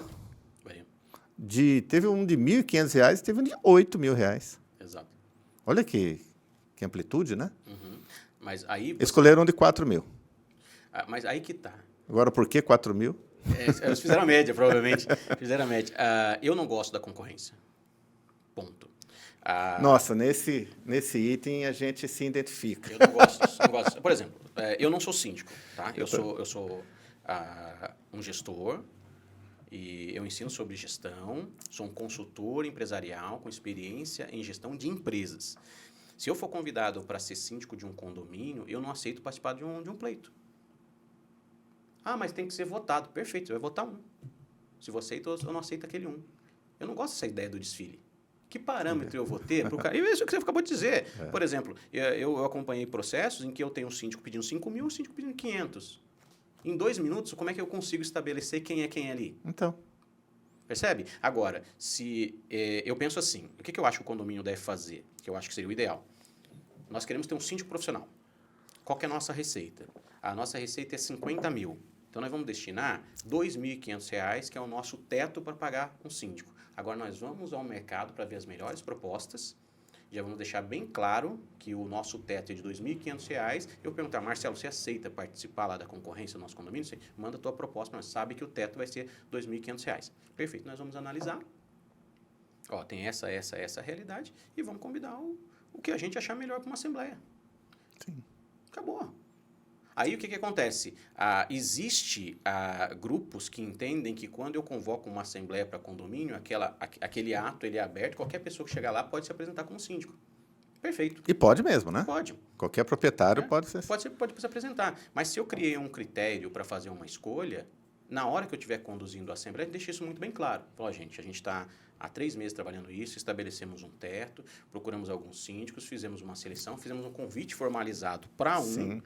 está aparecendo uma outra pessoa, mas a gente quer deixar bem claro que não passou por esse processo, não participou de toda essa consulta, não sequer sabemos. Esse que está aqui tem tem funcional do Cresce, tem funcional do CRA, tem empresa aberta, tem nome idôneo. A gente puxou isso daqui, essa é a experiência dele. Põe para votar, quero ver se o povo vai votar no gaiato que apareceu. Então. Percebe? Então, a forma Sim. como eu conduzo o processo... histórico dele. Então, a forma como eu conduzo o processo protege o processo. Então, a gente ainda tem muitos campos nebulosos no condomínio, mas eu acho que a coisa preocupante aqui é que a condução dos processos decisórios, eles não são bons. Eles não têm uma boa orientação. Então, vamos pegar. Se eu estabeleci um teto para pagar o justo, pelo que eu espero de entrega de qualidade, eu vou pagar aquele lá. Mas como chega nesse número? Então, eu acho que você tem que olhar para o orçamento do condomínio e estabelecer a fatia por percentual. E se não achar ninguém ninguém de qualidade nesse honorário? Ah, mas eu acho que você encontra, por conta do próprio perfil do condomínio, o próprio síndico profissional pode dizer para você, ele pode responder isso. Entendi. Né? Porque, por exemplo, se eu pegar um condomínio, um condomínio clube, que tem uma receita de R$400 mil, quanto que eu vou pagar por esse condomínio, por esse síndico? Se eu for pagar 2% da minha receita, esse síndico vai receber o quê? R$8 mil de honorário? É um bom pagamento. Sim. Tá? Aí eu vou estabelecer que 2% da receita seria o ideal para condomínio, mas espera aí, mas se eu pegar um condomínio com R$20 mil de receita, os 2% agora virou R$400. Aí não dá, né? Percebe? Entendi. Então, o condomínio menor, ele acaba pagando uma porção muito maior quando o síndico estabelece o seu honorário por valor por unidade, que é o que tradicionalmente aparece. Quantas unidades são? É tanto. Tem piscina, não tem piscina. Tem elevador, não tem elevador. Tem algumas coisas que não tem critério. Entendeu? Eu acho que o melhor critério para estabelecer remuneração é percentual da receita a qual você é responsável. Tá? Agora, tem um mínimo irredutível. Olha, não posso receber menos do que tanto. Ou eu tenho que colocar isso aqui dentro da realidade timesheet, ou seja, eu fazer uma contabilidade de tempo dedicado. Então, por exemplo, o condomínio não pode me pagar mais do que R$1.000, perfeito. Eu vou determinar um número de horas para poder trabalhar para o condomínio. Ou seja, aí meu honorário vai ser computado por hora dedicada. Tem isso também? Tem, eu posso fazer isso. Então, se eu colocar que a minha hora é R$100 a hora, e aí o condomínio me paga R$1.000, então ele tem 10 horas do meu tempo durante aquele mês. E aí eu vou administrar bem para utilizar. E tem ensino profissional que não vai 10 horas no condomínio no mês, hein? Não vai. Percebe? Então, se a gente organizar... Vai ter que dar um cartão ponto para ele. Eu acho, aí eu vou puxar a sardinha para o meu lado. Eu acho que o condomínio deveria contratar um consultor para estabelecer esses processos decisórios. Também acho. Porque essa conversa que a gente está tendo aqui, se eu tiver com conselheiros, a gente constrói melhor um processo decisório. Porque eu fiz isso dentro da empresa, fiz isso dentro da indústria. Ué, como é que você vai contratar, então, um prestador de serviço, você que é empresário? Você vai seguir critérios, você vai seguir um método. Então, não é o que o cidadão do outro lado pôs no papel. Né? Olha, eu vou contratar você para você fazer determinado serviço. Você vai chegar para mim e vai justificar aquele orçamento. Meu custo é esse, pessoal é esse, eu tenho esses custos agregados, tem imposto, tal. Então, eu vejo, às vezes, por exemplo, a empresa de portaria. Eu prestei consultoria para uma empresa e eu orientei eles a encaminhar a proposta com a possibilidade do condomínio ter conhecimento da proposta aberta. Abre a proposta. Está aqui aberta. E eles não negociavam para baixo. Por quê? Porque dava a proposta aberta, estava lá, o percentual de ganho da empresa está aqui. O meu lucro final dessa operação é de 10%. E eu não posso trabalhar por menos de 10%. E para mim não vale a pena. Mas o teu concorrente lá mandou 20% a menos. Então, ele está trabalhando sem lucro e ele deve estar comendo aqui impostos, alguma coisa. Os custos são os mesmos. Os custos são os mesmos. Mesmo. Então, a gente vencia muita concorrência simplesmente com essa postura de abrir a planilha. Então, quanto mais transparência você tiver... Eu acho curioso isso, que a gente foge da transparência para negociar. Eu acho que a transparência, ela ajuda você a fazer um bom negócio. Porque depois não tem retratação, não tem aditivo. Exatamente. Está aberto. Eu faço isso quando eu sou convidado para fazer orçamento de pintura de prédio. Eu já dou uma noção para o síndico quanto vai ser o montante da obra, tanto vai ficar tantos R$1.000. O cara leva um susto, né? Daí a gente vai explicando quanto é que custa uma lá de tinta, quanto é que ela rende, quanto é que custa o funcionário, quanto é que é o imposto, quanto é a nossa margem de lucro para dar 5 anos de garantia, um monte de coisa que pode acontecer que a gente é responsável, né? Então, ele vai entendendo, né? Ele falou, nossa, mas teve um outro concorrente seu aqui que está 50 mil mais barato que você. Eu falei, mas... Então não vai ganhar nada, né? Ou vai enganar o senhor, Sim. porque não tem milagre, né? Hoje você vai pintar um prédio de 4.000 metros, tá? Que é o famoso 10 andar, 4 por andar, com muro, tal. O prédio dos anos 90, que tem muito aqui em Piracicaba, né? Vai dar 3 demão de tinta premium, que está R$500 a lata, vai 80 lata. Cada lata faz 50 metros. Pronto. Ela rende 150 mais por demão. Então, são 50 metros só de tinta. E o resto, né? Ancoragem e tal. Hoje, uma equipe de 3 pintores custa 20 mil por mês, entre salário e encargo. Não, então um detalhe, o síndico contrata, ele não contrata um assistente técnico para acompanhar a obra, ele não tem expertise para saber se ele recebeu o que ele contratou ou não. Exatamente. Nós aprovamos recentemente a garantia de receita para um condomínio grande em São José dos Campos, que ia fazer a revitalização de fachada de 19 torres, obra de alta monta, e na negociação lá, para contratar a garantidora e tal, a empresa ia fazer uma condição diferenciada por ter a garantia de recebimento. Tá tudo ok, vamos encaminhar para a Assembleia para contratar a empresa, conselho alinhado, tal. Eu fiz a pergunta na mesa, falei, assistente técnico você já tem? É. Ele falou, estamos pensando. Eu falei, pensando? Obra de milhões, você vai pensar em ter um assistente técnico? Tem que ter. Ele falou, rapaz, é verdade. Voltou para mim, ele encaminhou na proposta, aprovando a empresa garantidora, o orçamento da pintura e o técnico contratado, já na Assembleia, já fechou o pacote. E ele tem hoje um assistente técnico, um engenheiro, que inclusive é perito judicial, acompanhando toda a execução da obra. Então, ele se assegurou agora de todos os lados. Então, quando você quiser fazer algo bom, Marcelo, desculpa, pagar barato e qualidade não está na mesma cena. Não está. Não combina. Tá? Então, você vai pagar barato para receber abaixo da qualidade. Exemplo, você quer comprar um presente de aniversário para o seu sobrinho. Tá? Se ele é um sobrinho muito próximo, uma criança muito querida, você vai lá e compra um brinquedo da Estrela, paga R$150 para o brinquedo dele. Agora, se é uma pessoa distante, até doação, sabe o que as pessoas fazem? Compra um brinquedo no R$1,99. Compra um made in China. Mas não é aquele made in China qualidade, porque tem muita coisa de qualidade vindo da China. Sim. É aquele lá embaixo. Então, a pergunta é, aniversário de casamento, você falou recentemente com a tua esposa, você 25 anos de casado. 25. O presente para ela você vai comprar onde? Você vai no melhor shopping da cidade ou você vai lá na 25 de março? Joalheria. Porque se você for na 25 de março, você não vai ter mais 25 anos. Talvez você não tenha o 26. Você percebe? Então, o valor daquela coisa a qual você quer impactar vai determinar a qualidade do seu investimento.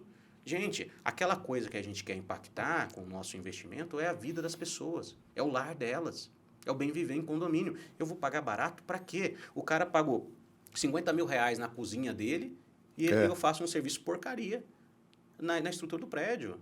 Alto lá. Quer dizer, essas coisas não combinam. E voltando um pouquinho ao assistente técnico, né?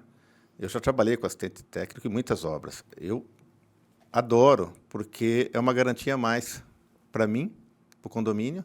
Se der algum problema na frente lá, nós estamos juntos, porque ele também fiscalizou. Eu fiz o serviço, também fui fiscalizado, não vão poder alegar nenhuma coisa mal feita, né? Entendeu? Não, é bom para todo mundo. Não, é maravilhoso, porque ele chancela o seu serviço. Exatamente. Né? Não, e aí, é interessante que você vai pegar gente boa ou ruim só nesse tema. Tem que nem vai, manda por e-mail, manda as fotos para mim. Não, tem empresa que... não me diga o assistente técnico, a própria empresa. O síndico fala assim, eu estou pensando em contratar um assistente técnico. Fala, não, nem precisa, tem meu engenheiro aqui. Não precisa, eu arrumo. Quer dizer, o cara está fugindo de ser fiscalizado, sabe? Eu já fiz isso numa obra aí, que dessas que acho que a gente cobrou caro, né? Falei, contrate o mais barato e já que o senhor tem uma boa margem de desconto, né? Aplica no assistente técnico. Isso. Mas como assim? Não, tem empresas que fazem, até indiquei alguns engenheiros amigos meus que fazem, né? E no fim fechou a obra comigo. Contratou o cara falou, mas isso aí não tem condição. Fantástico. Só no orçamento, só de ler o orçamento, falei, isso aqui não tá errado, sabe? Isso. Uma coisa, por exemplo, falando sobre orçamento, o síndico faz orçamento sem fazer alinhamento de escopo. Exato, sem a carta convite. Cada um vai lá e fala o que quer. Fala o que quer. Então, eu tenho que mandar qual é o escopo? O escopo é esse, X, eu quero essa marca qualidade de tinta, quero isso aqui, esse tempo de execução, essas NRs aqui respondidas, tal, essa qualificação. Sim. Perfeito. Opa, aí você vai dizer, olha, para eu ter tudo isso aqui custa tanto. Não tem. Entendeu? Aí, agora, não, quero só pintar o prédio. Cara, mas você não sabe o que está vindo. Você não sabe a qualidade da entrega. Então, eu acho que falta essa expertise, só que isso se o síndico, por exemplo, na construção do processo decisório, ele chama um profissional especializado para discutir antes, pô, você vai contratar uma empresa, já tem um assistente técnico já na construção do orçamento. Sim. O cara ajudando você já no escopo. Então, o que eu acho, Marcelo, é que o síndico tem medo, ou ele fica com essa dó de compartilhar essas despesas com o condomínio. Ele tem que colocar para o condomínio. Cara, viver em condomínio é um negócio sério. E custa. Tem custo, acabou. Custa. Não tem milagre. Eu não quero ter esse custo, vai viver em bairro aberto. Porque viver em condomínio, uma pessoa morando em cima, outra pessoa morando embaixo, cara, desculpa. Dos lados. A gente tem que ter segurança né, no que a gente está fazendo. Oh, que legal, hein? Olha, tudo que nós falamos aqui, chegamos no famoso 4 pilares, que o Ailton tanto fala, né?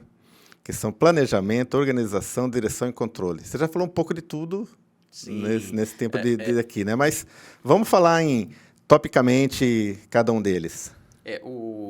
Na realidade, essas são as 4 funções básicas da administração moderna. Sim. Tá? Que eu sempre utilizei no meu trabalho como consultor de empresas.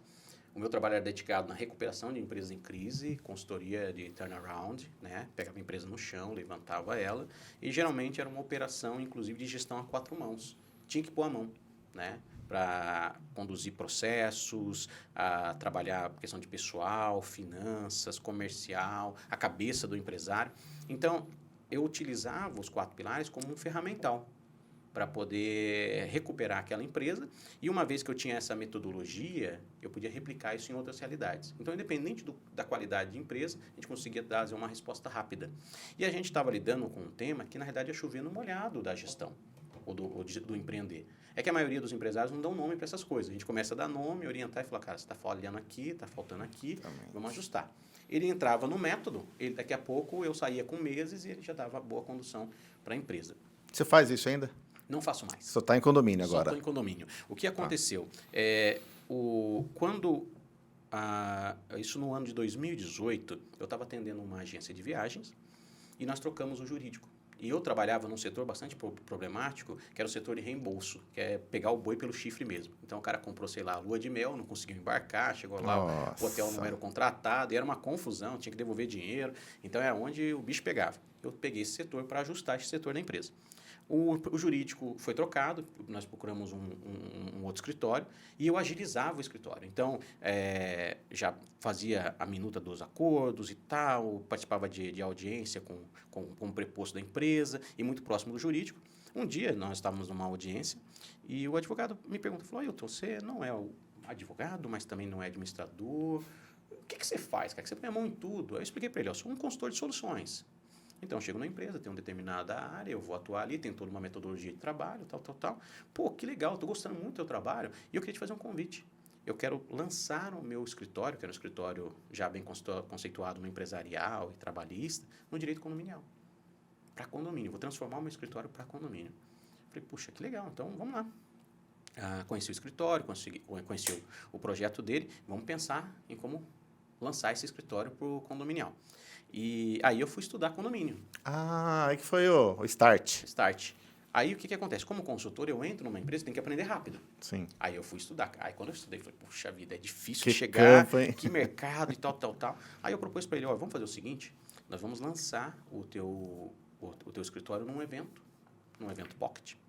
Então, nós vamos chamar os síndicos para um excelente restaurante da cidade, tal, e nós vamos apresentar o seu escritório. Quando a gente fez o orçamento do programa, e a gente escolheu um lugar muito bom, com um custo de um buffet, por exemplo, R$550 por pessoa. Tá? Para comida de boteco, era um bar bastante renomado na cidade, que é chamado Bar do Coronel. Aí, aquele orçamento, mais de R$10 mil para fazer um encontro, para apresentar o escritório. Aí ele falou, não, estou dentro, vamos fazer. Aí eu falei, cara, vamos fazer o seguinte, você tem 6 empresas que você possa me apresentar, para que possa estar com a gente nesse evento? Ele falou, como assim? Vamos fazer o seguinte, nós vamos dividir a despesa dessa ação. Só que cada um dos seus convidados vai ter 10 convites para trazer o melhor cliente deles para esse evento. E aí, você vai conhecer essas 60 pessoas que vão ser apresentadas pelo... Uma ideia que o advogado não teria, né? Teria. Tem que ser um consultor. Aí eu fiz um backdrop, quase marca, tal, montei a palestra para ele, uns 20 minutos, bem engraçada, fora daquele perfil de advogado, com algumas piadas e tal. Sim. Fizemos o evento, foi um sucesso, porque as pessoas disputaram a tapa, aquele ingresso, e para você ter, era só com um determinado empresário. Patrocinador. E aí, as pessoas saíram dali dizendo o seguinte, pô, é um meu amigo que está indicando, é minha empresa que está indicando esse advogado. Então, a gente saiu com negócios feitos e tal, foi um sucesso. Dali para frente, eu comecei a dedicar mais horas para ele e fui conhecendo outras empresas do setor condominial. Fui entrando, fazendo ajuste de uma empresa aqui, outra ali, tal. Aí eu peguei tudo, empresa de engenharia, a construtora, a empresa de portaria. Passamos por vários atores dentro do segmento condominial. E aí eu acabei chegando nas empresas garantidoras. Quando eu cheguei para trabalhar como empresa garantidora, aí eu fui fazer uma pesquisa de mercado para eles, aí mais uma gestão de relacionamento com o cliente, eles tinham 300 clientes, quase 300 clientes na região. Eu visitei 100 condomínios. Quando eu visitei esses 100 condomínios, fazendo perguntas para o síndico, né, aí como eram clientes, eu tive o acesso facilitado. Marcava um horário, ia lá. Quando eu chegava na pergunta sobre a satisfação do serviço, aí eu me surpreendi que a satisfação era de 100%. Eu nunca tinha visto um serviço com satisfação 100%. E o core do negócio, o que é? Depositar o dinheiro na conta do condomínio em dia. Acabou. Sim. Aí eu falei, puxa, esse negócio é fantástico. Aí eu fui estudar um pouco mais sobre garantia de receita e eu pensava, onde está a segurança dessa operação? É no próprio terreno. Ou seja, eles vão aportar o dinheiro no condomínio de maneira segura, porque se levar 10 anos vai pegar o dinheiro de volta, mas você tem que ter suporte financeiro para poder fazer esses aportes. E eu vi que era um grupo muito sólido e tal, e aí eles me convidaram para trabalhar em todo o planejamento de expansão deles para o estado de São Paulo. Aí eu comecei a mapear cidades, lançar a estrutura, usando essa estratégia dos eventos pequenos e tal, para relacionamento. Entendi. E aí começou a ter sucesso, os escritórios serem lançados e crescerem. Chegou uma hora que eles falaram o seguinte, só que eu tinha vários outros clientes. Eles me fizeram uma proposta, falaram, nós queremos que você agora venha para dentro do grupo. Full time. Nós queremos que você seja parte da empresa. Então, você vai lançar um novo escritório e você vai ter um equity. Então, você não é mais o nosso consultor, você vai ser parte. E aí, eu saí na transição para participação em vários escritórios no estado de São Paulo. Então, essa foi a transformação. Aí, eu tive que tomar a decisão de descontinuar, de demitir todos os meus clientes e focar. Só que o meu trabalho com empresas garantidoras não é na operação. Eu sou uma espécie de embaixador. Então, eu tenho uma participação conforme a empresa cresce, mas eu sou esse que abre mercado, que atua na expansão. Então, estou tanto no planejamento como na execução desse processo. E você que vai no condomínio, na reunião, que vai para fechar o negócio, é você? Participo de assembleia, faço assembleia presencial, virtual, né? Porque como é uma venda técnica, essa orientação aqui ela tem que ter muita segurança. E você falou do namoro, que leva de 3 a 6 meses, né? Se o síndico for um pouco esperto, ele vai ter uma consultoria gratuita com você. Ele tem. Aliás, o grupo começou a fazer isso. Eles começaram a comprar o meu tempo para dar consultoria para os condomínios deles. Sim. Então, porque a sua consultoria vai convencer a venda. Aí, quando eu dava... Não, mas isso era só para clientes antes. Tá. Então, aí a gente melhorava a gestão dos condomínios. Aí, o que eu fiz? Peguei essa consultoria, tornei ela um curso de 8 horas, que é o 4 Pilares. Sim. Você participou ontem de uma palestra de 3 horas de um conteúdo de 8. Você viu que a gente corre para fechar, para condensar.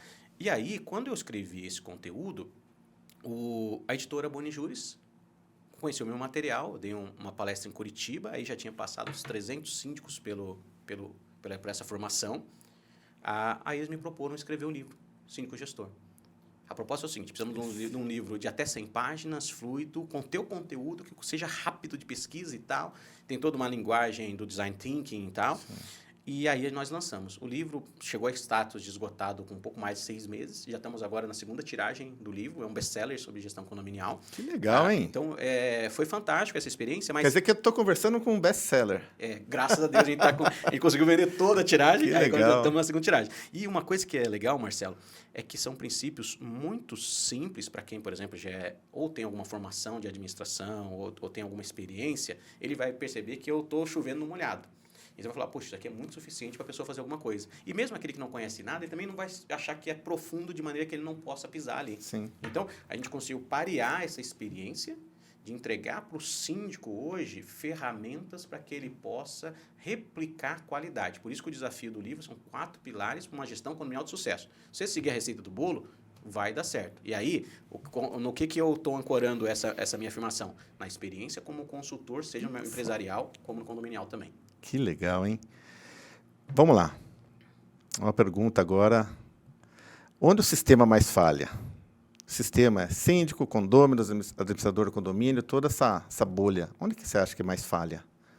Porque como o campo é muito vasto para ser preenchido, como consultor, tem muito espaço, onde está falhando? Eu acho que existe uma falha de partida da gente achar que nós estamos lidando com uma coisa simples. Não é simples. Não é simples. Não é simples. Esse é o primeiro ponto.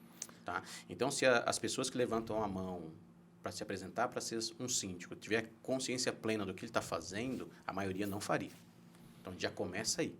Então, o sistema falha porque ele não tem barreira de entrada. Então, praticamente, segundo o Código Civil, qualquer um pode ser síndico. Se você é maior, capaz, e você foi eleito pela maioria dos condôminos, pronto. Acabou. Então, a gente começa aí numa barreira, não ter barreira de entrada. Então, não há nenhuma exigência de graduação, formação, experiência prévia, conhecimento, nada disso. Então, o sistema ele já é suscetível à falha porque ele é muito amplo para a entrada de inexperientes. E aí, se essa inexperiência ela vai também reverberar na realidade do conselho e na realidade da administradora, que muita gente, por exemplo, está administrando condomínio sem ter qualquer formação. Isso também é muito comum. Também não existe uma outra exigência do outro lado. Né? Agora está havendo uma discussão em relação à qualidade das administradoras. A gente tem o CRA trabalhando. Né? Antes nós tínhamos esse cenário ocupado por contadores, então já tinha alguma expertise, mas migrou durante um tempo por pessoas que não tinham formação na questão da contabilidade ou até da administração. Às vezes você tem na linha de frente essas pessoas, como os donos das empresas, mas o grupo dele não tem informação de quem trabalha lá dentro. Então, nós temos um problema de capacitação. Então, se você tem um problema de capacitação, você vai ter falhas em processos. Outra coisa é o fato de você não ter um método.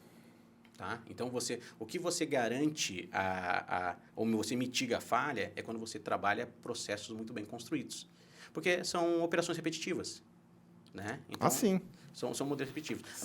A ideia é que a gente tem a ideia assim, mas é fácil de operar porque vai ser sempre a mesma coisa. Ok, mas sem critério a mesma coisa, é sempre errado. Tá? Porque eu também posso replicar o erro. Sim. Então, eu tenho que ter qualidade na partida. Eu vejo que agora a gente está fazendo um movimento de qualificação, eu acredito que a gente vai melhorando cada vez mais a gestão condominial. Mas eu vejo que o sistema também tem um elemento muito pernicioso aí de falha, que é a corrupção. Então, esse é o elemento mais grave, porque eu consigo resolver a questão da falta de informação, os ajustes de processo, mas você sabe que elementos de falha de caráter, aí, meu amigo, isso aí não tem remédio. Não é fácil. Aí você tem, aí é poda, aí realmente você tem que extirpar. Então, essa é a parte mais difícil, eu acredito. Né? E aí, como ele é um sistema muito solto, ele está suscetível a erros, e muitas vezes esses erros não são erros inocentes, são erros intencionais. E é aí que mora o perigo do condominial. E eu acho que um jeito de mitigar essas coisas é realmente o condômino se informar e participar das assembleias e reuniões. Porque quanto mais assembleia esvaziada, mais favorece a corrupção, mais favorece os caras mal intencionados ter sucesso na má intenção, né? Porque se tem gente na assembleia informada, não custa tudo isso. Não Sim. precisa, entendeu? Eu acho que você tem que dar mais transparência para as pessoas terem acesso. Eu acho que vai ser muito difícil a gente ter a assembleia tradicional presente, ou seja, a pessoa está sentada lá no salão de festa. Eu gosto do modelo da assembleia virtual, dos acessos por aplicativo. A pessoa já recebe com antecedência uma pasta, já tem um acesso lá. Fica gravado. Fica gravado. Então, eu gosto disso. Então, eu acho que a tecnologia pode ser essa ferramenta para ajuste aí dessas falhas. Mas aí a gente tem que trabalhar sobre esse princípio da transparência, das boas práticas, trazer de fato compliance para dentro do condomínio. Sim. Que não é fácil, hein? Não é. Não é fácil. E mexer com a boa intenção das pessoas, olha... Não, condomínio é um ambiente político. Político, exatamente. Então, vamos dizer, por exemplo, a mesma reclamação que você tem em relação à Brasília, Sim. nós temos uma pequena Brasília acontecendo dentro dos condomínios. Tá de Brasília. Olha como que é as coisas, né? A gente tem que contemporizar. Nós estamos fazendo um prédio aí, de alto padrão, e... tem uma equipe que só faz sacadas, né? Tem que entrar dentro do apartamento e fazer a varanda, a sacada ali, né? E essa varanda era grande, tinha 3 cores, o teto branco, uma parede de uma cor, outra parede de outra. Então, levava o dia todo, o período da manhã e o período da tarde, para a gente entregar uma sacada. Né? Tem que fitar os rodapés, fitar as portas de alumínio, pintar, sim. Sempre tem uma correção para fazer. E a gente apelidou essa cara de Globo News.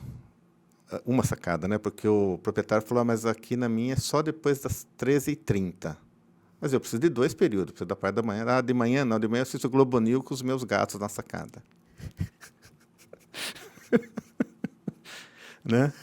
E eu estava junto com a síndica, que é profissional. A síndica. Falou, mas senhor, como que eu vou fazer? Ah, você faz em 2 tardes. Mas o que eu faço com a equipe de manhã? Ah, isso aí de manhã não pode. E daí a síndica ficou meio brava, né?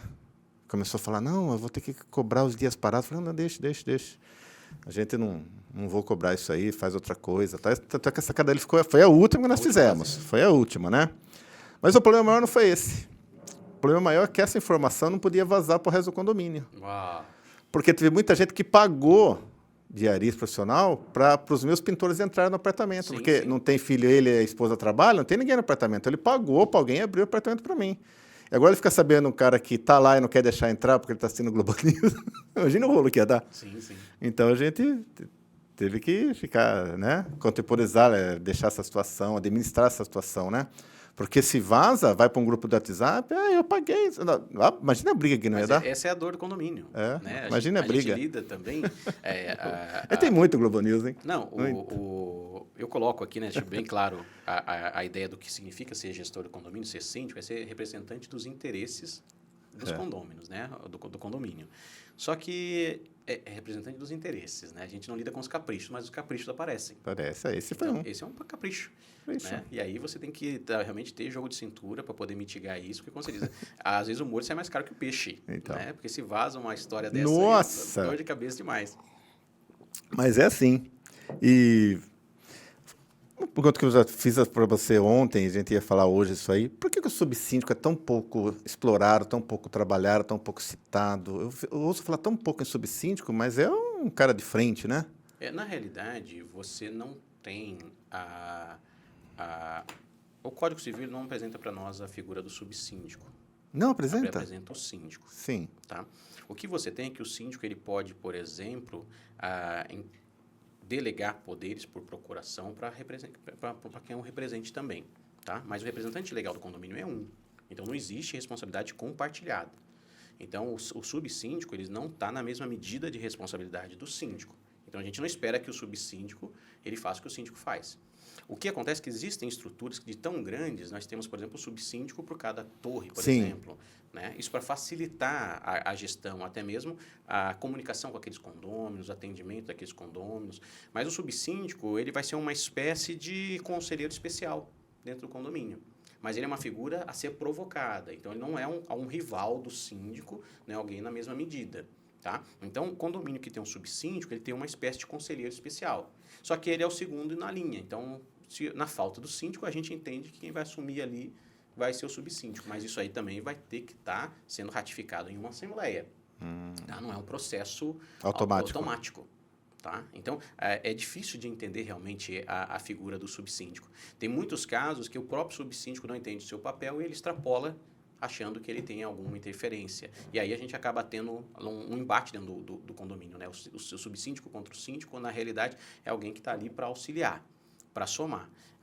Não tem a mesma responsabilidade, muitas vezes ele não tem remuneração, não tem reconhecimento dos condôminos, né? Ou às vezes tem reconhecimento mais do que um síndico, quando você está numa briga, por exemplo, querendo destituir o síndico, mas acho que é uma figura bastante controversa. Deveria ser um elemento muito mais bem utilizado, mas isso aí vai depender da gestão do síndico. Né? Como não existe uma determinação, às vezes a convenção não está estabelecendo isso. Tá? Podem ter convenções que têm lá estabelecido papéis. Por exemplo, existem conselho consultivo em condomínio com poderes estabelecidos dentro da convenção. A convenção diz que eles vão participar do processo decisório, eles têm que ser acompanhar contratações, tal. Mas, na maioria dos casos, a convenção é omissa quanto a esses papéis. Então, a gente tem que olhar na convenção para ver se a convenção determina algum papel, mas a responsabilidade final é do síndico. A gestão condominial é uma gestão solitária. Ela não tem responsabilidade compartilhada. Aquele negócio do síndico, vocês estavam junto comigo lá na reunião. Não tem nenhum problema. É você que assinou. No final, você assina o contrato. Tá? Então, ainda é uma figura que tem que ser melhor trabalhada, né? E, em muitos casos, acaba trazendo mais problema do que... Eu falo isso porque Eu tenho obras, geralmente, eu converso muito mais com o subsíndico que está ali morando, que é morador, tal, aposentado, é subsíndico por causa disso, e Muito normal, muito normal. o síndico mesmo, você quase nem vê, Isso, muito normal. né? Por isso que essa é uma figura importante para conexões. Sim. Aí você percebe o valor da conexão. Exatamente, por isso que eu até fiz a Né? pergunta, né? Mas ele não é uma figura, vamos dizer assim, ele não é um protagonista ali no processo decisório como uma figura do síndico. Podia ser melhor explorado. Podia. Mas, mas é o cuidado que o síndico tem que ter também. Mas você concorda que se você tem uma figura que tem responsabilidade única, ele também fica melindrado em compartilhar demais poderes, né? Até Sim. porque se ele fizer, ele está delegando por vontade própria. Não existe uma exigência legal que ele tem que fazer, né? Mas, enfim, não. Bom, olha como o tempo anda, hein? 1h30 já que A estamos conversa aqui. boa vai embora. Nossa, vamos falar um pouquinho de portaria virtual. Nós estamos você, né, em todas as suas entrevistas que eu vi, seus comentários, você fala muito da portaria virtual como redutora de custos. E tem Sim. prós e contras? Eu acho o seguinte, quando a gente fala em... Eu não gosto muito do termo reduzir custo em condomínio, né? Então, quem já assistiu minhas palestras já viu que quando você trabalha com o dialeto da redução, do corte, do economizar, se a massa condominial acostuma com esse tipo de dialeto, ela não vai aprender sobre investimento, prosperidade, crescimento, aumento, esquece. Eles não vão falar essa língua. Então, o que eu gosto de utilizar aqui? A portaria virtual, ela otimiza o seu orçamento. Então, o que vai acontecer? Eu vou reduzir aquela fatia de compromisso do meu orçamento com portaria, que é muito alto. Tem condomínios que chegam a ultrapassar 80% da arrecadação para pagar portaria. Sim. Por quê? Porque você tem alocação de 4 homens ali, né? A portaria funcionando 24 horas. Então, tem 4 porteiros. Folguista. Com turno de 2 por 36. Aí tem o custo do folguista, dependendo se é o orgânico. Mas vamos dizer, por exemplo, que é uma terceirizada. Ainda assim, o custo ele é alto.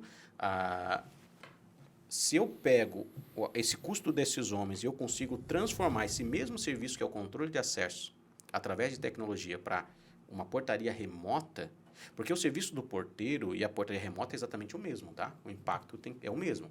Porque ele está apenas controlando o acesso dentro de um procedimento ali. Sim. As pessoas elas caem na falácia de que o porteiro, por exemplo, pode ajudar aquela senhora a entrar com sacolas de compra, ou ele pode intervir num qualquer tipo de sinistro que esteja acontecendo, pode socorrer alguém fora da guarita. Não pode. O serviço dele se limita ao que acontece dentro do ambiente da guarita. Tá? Controle de acesso. Se é isso que eu recebo do condomínio, eu consigo também ter a mesma experiência com a portaria virtual. Onde está a dor da portaria virtual em relação à portaria presencial? A virtual ou remota, né? Então, cada região chama de uma maneira. Mas essa portaria operada à distância. Tem alguém numa central de monitoramento à distância fazendo esse controle de acesso. São as entregas. As experiências com entregas. Essa é a maior dor. Que está crescendo. Hoje todo mundo compra pela internet, né? Não, e você, por exemplo... Tudo, né? Os iFood da vida, tudo. Com o correio, a gente tinha, por exemplo, a experiência de receber encomendas em horário comercial. Então, você recebendo encomendas, por exemplo, das 8 da manhã às 18 horas, mesmo com a portaria remota, né, à distância, você tem lá um auxiliar de limpeza com acúmulo de função, Sim. ou tem um zelador, que daí o pessoal do monitoramento chama, ele vem e recebe a encomenda. O que aconteceu agora com o advento da uberização das entregas? Porque hoje, por exemplo, você compra pela internet, o entregador não é mais o correio. A pessoa entra dentro de um aplicativo, o próprio Uber entra dentro de um aplicativo, pega aquilo lá e vai entregar a encomenda. E aí ele não vai mais respeitar o horário comercial. Tem encomenda chegando à noite, no sábado, tem encomenda no final de semana, no domingo, no feriado tem encomenda chegando na tua casa e você não tem mais aquele agente. Então, essa aqui é uma dor importante. Então, você pode resolver isso daqui criando um sistema de acionamento do próprio morador, ou você pode ter algum tipo de morador de plantão. Então, cada condomínio vai achando a sua saída. Aquele armário inteligente também, As empresas estão achando essa questão do armário inteligente. Tem um caso em São José dos Campos muito interessante, que uma empresa de portaria presencial e remota, já que a guarita está vazia, ela tornou ela um espaço de guarda de encomendas. Virou um depósito ali. Virou um depósito. Então, por exemplo, o correio, o entregador chega, ele é identificado no monitoramento, geralmente a guarita está ali fechada com enclausuramento, né? A porta está automatizada, o entregador entra lá dentro, deixa, então ele vai chamar no interfone da guarita, vai fazer o registro Tira foto ali. Tira foto, ele deixa lá, está monitorado lá no ambiente, está sabendo que ele está só colocando, se ele tirar alguma coisa, tem como você já reagir. Ele deixa ali a encomenda, o morador recebe a notificação por aplicativo, quando ele chegar em casa, passa lá na guarita, chama o monitoramento e eles entregam. Então, as empresas estão encontrando a saída, mas eu acho que essa aqui é a maior dor. Maior dor. Tá? Então, quando eu consigo trabalhar isso aqui, eu percebo o seguinte, que eu consigo ter a mesma qualidade de entrega, agora por um custo menor. Se eu tenho, por exemplo, 4 porteiros, vamos imaginar que o custo seja R$5 mil reais por homem. A portaria me custa R$20 mil. Eu consigo transformar isso aqui num custo de uma assinatura mensal de R$8 mil, eu reduzir, olha quanto que eu fiz aí. 12 mil. 12 mil. Então, esse 12 mil por mês, olha o que vai repercutir no ano. Nós estamos falando de 144 mil de redução anual. Na gestão do síndico... Em 2 anos, pinta o prédio. Em 2 anos, dependendo da estrutura, você pinta o prédio. Sim, desse. Você percebe? Então, o que eu falo de otimização... Agora, por que eu não gosto do termo redução de custo? Porque se eu tirar esse dinheiro daqui, que já está destinado, eu vou poder jogar ele em outra área. Como você colocou muito bem. Puxa, isso aqui pode ser utilizado por um fundo de pintura. Eu otimizei. Porque, então, você acha que a economia gerada pela portaria virtual deve continuar sendo paga? Ela vai continuar sendo paga. Deve continuar? Deve continuar sendo paga. Não ser reduzida no custo. Depende, porque, por exemplo, vamos imaginar que você tem um condomínio muito bem administrado e você está sofrendo com a portaria. Isso significa que agora eu tenho margem para redução, porque as outras coisas estão sendo observadas, mas não é o que acontece na maioria dos casos. Sim. A manutenção preventiva não está sendo observada, a corretiva não está sendo executada a tempo. Os investimentos, não existe fundo, por exemplo, para obras importantes, como no caso a revitalização de fachada, ou mesmo fundo trabalhista previdenciário do condomínio está defasado. Sim. Então, eu tenho que olhar para isso aqui quando eu estou fazendo planejamento orçamentário para saber se eu tenho realmente margem para redução. Se eu estou, não, aqui eu tenho o fundo de reserva está ok, tenho fundo trabalhista está ok, eu tenho o fundo de pintura está ok, aí eu vou reduzir. Gente, nós temos uma arrecadação de fato que ela é excedente. Depois que trocou a portaria, nós vamos reduzir agora a cota de 400 para 350. Então, só que a experiência da redução ela vai acontecer uma vez só. Essa perseguição frenética de reduzir sempre, esquece, isso não funciona em condomínio. Aliás, se alguém descobrir como isso funciona muito bem, me ensina para eu aplicar isso lá em casa, porque não é assim que acontece com as meninas lá. Né? Então, não é assim que funciona a vida. Então, o que a gente tem que fazer é uma adequação para viver bem. Viver bem em condomínio tem um custo. Olha, eu sou proprietário de uma unidade no prédio X. Eu quero que o prédio seja pintado porque a minha estrutura, a minha unidade, o meu patrimônio vai valorizar. Sim. Aí, junto com isso, vem o bem-estar de viver naquele lugar. Poxa, você volta para casa, o prédio todo descascado, aquele negócio feio, recebe uma visita, o prédio está feio. Sabe, é a fachada da tua casa, é a entrada da tua casa. Então, o que adianta você ter uma cozinha maravilhosa e tal, a tua varanda gourmet para você assistir lá CNN e o prédio... Globo News. Globo News. E o prédio estou chamando concorrente, né? E o prédio lá não está pintado, sabe? Isso é ruim. E outra coisa, quando o síndico consegue fazer esse tipo de movimento, ele demonstra muita inteligência. Porque reduzir por reduzir, qualquer um pode reduzir. Agora, fazer uma manobra inteligente para otimizar, aí você tem que ter método. Tem método. Tá? E é isso que a gente ensina no livro. Então, a gente recomenda, leia Síndico Gestor, 4 pilares para uma gestão condominial de sucesso. Muito boa. Nossa, como está sendo legal esse podcast, viu? E eu tenho aqui uma pergunta, né? Como reduzir o custo do condomínio sem detrimento do mesmo, né? Você já deu uma explicação. E eu vou contar uma experiência nossa, da nossa empresa de 2001, 2000, 2003. Lembra do apagão? Uhum. Do FHC e tal? Nós fizemos serviço só em 3 prédios. A gente fez muito... Como a gente trabalha com altura, né? A gente era contratado para trocar a lâmpada de quadra, tirar o vapor de sódio, pôr o vapor de mercúrio, que economizava, uma coisa assim, não lembro mais. Que serviço perigoso, né? Andando lá em cima e tal. Mas teve 3 edifícios, 2 eram no mesmo condomínio, que são 2 torres. Aliás, tinha 3 torres, nós fizemos em 2, e um no outro prédio. Geograficamente, se a caixa d'água do prédio está abaixo do nível das caixas d'água da concessionária, a água sobe sozinha, não precisa da bomba. Nós fizemos esse encanamento em 3 prédios. Foi feito o teste, tinha um encanador que cuidava disso, foi um contratado, né? A gente foi contratado para fazer o cano para o lado de fora, para instalar a aprumada de cano para levar até a caixa d'água. Então, ele testou que não precisava da bomba, não precisa encher a caixa d'água e mandar água para cima com energia elétrica. E funcionou em 3 prédios. Isso tem 22 anos. Olha como que hoje, que a portaria virtual síndico, você não consegue mais conversar com eles. Como eu ia conversar com você, ia citar essa história, né? Eu queria saber se estava funcionando ainda, porque tem mais de 20 anos. Eu liguei nos prédios, não deram o nome do síndico hoje, né? Aí eu falei, quem que administra? Daí eu conheço todas as administradoras, entrei em contato, falei, eu queria conversar com o tal, porque nós vamos um serviço, tal, tal. Ah, Marcelo, não posso dar o telefone dele, manda um e-mail para mim, eu retransmito. Não tive retorno dentro dos dois. Mas de um deles, eu sei que até 2015 estava funcionando. Porque em 2015 a gente entrou na concorrência para repintar o prédio, e nós acabamos não ganhando, mas estava funcionando, né? Aí você vê que ideia. Imagina se você economizar muita energia elétrica, Sim, né? sem dúvida. A água vai sozinha, não precisa da bomba. Tudo faz diferença. Pouca gente se atenta a isso, viu? Mas tem que testar, dá muito trabalho testar, você tem que colocar uma mangueira, conexão, né? Aí esse encanador acabou falecendo. Daí eu também não fui mais atrás e a coisa parou. Mas é uma economia, viu? Sim, eu acho que a inovação, o princípio da inovação é a gente pegar o que já existe e melhorá-lo. Tá? Não é fazer a coisa nova. Tá? Inovação é inovar o que já existe. Não é inventar moda. E eu acho que a gente precisa ter um olhar mais atento para isso. Tem muito mercado para a questão da inovação. Eu acho que a gente, numa palestra como de ontem, a gente pegou vários insights sobre inovação que as pessoas podem aplicar. A própria transformação da portaria, por exemplo, por que eu uso o tema da portaria, transformação da portaria remota para a portaria virtual? Porque eu usei ela como um case no livro para poder aplicar as ferramentas.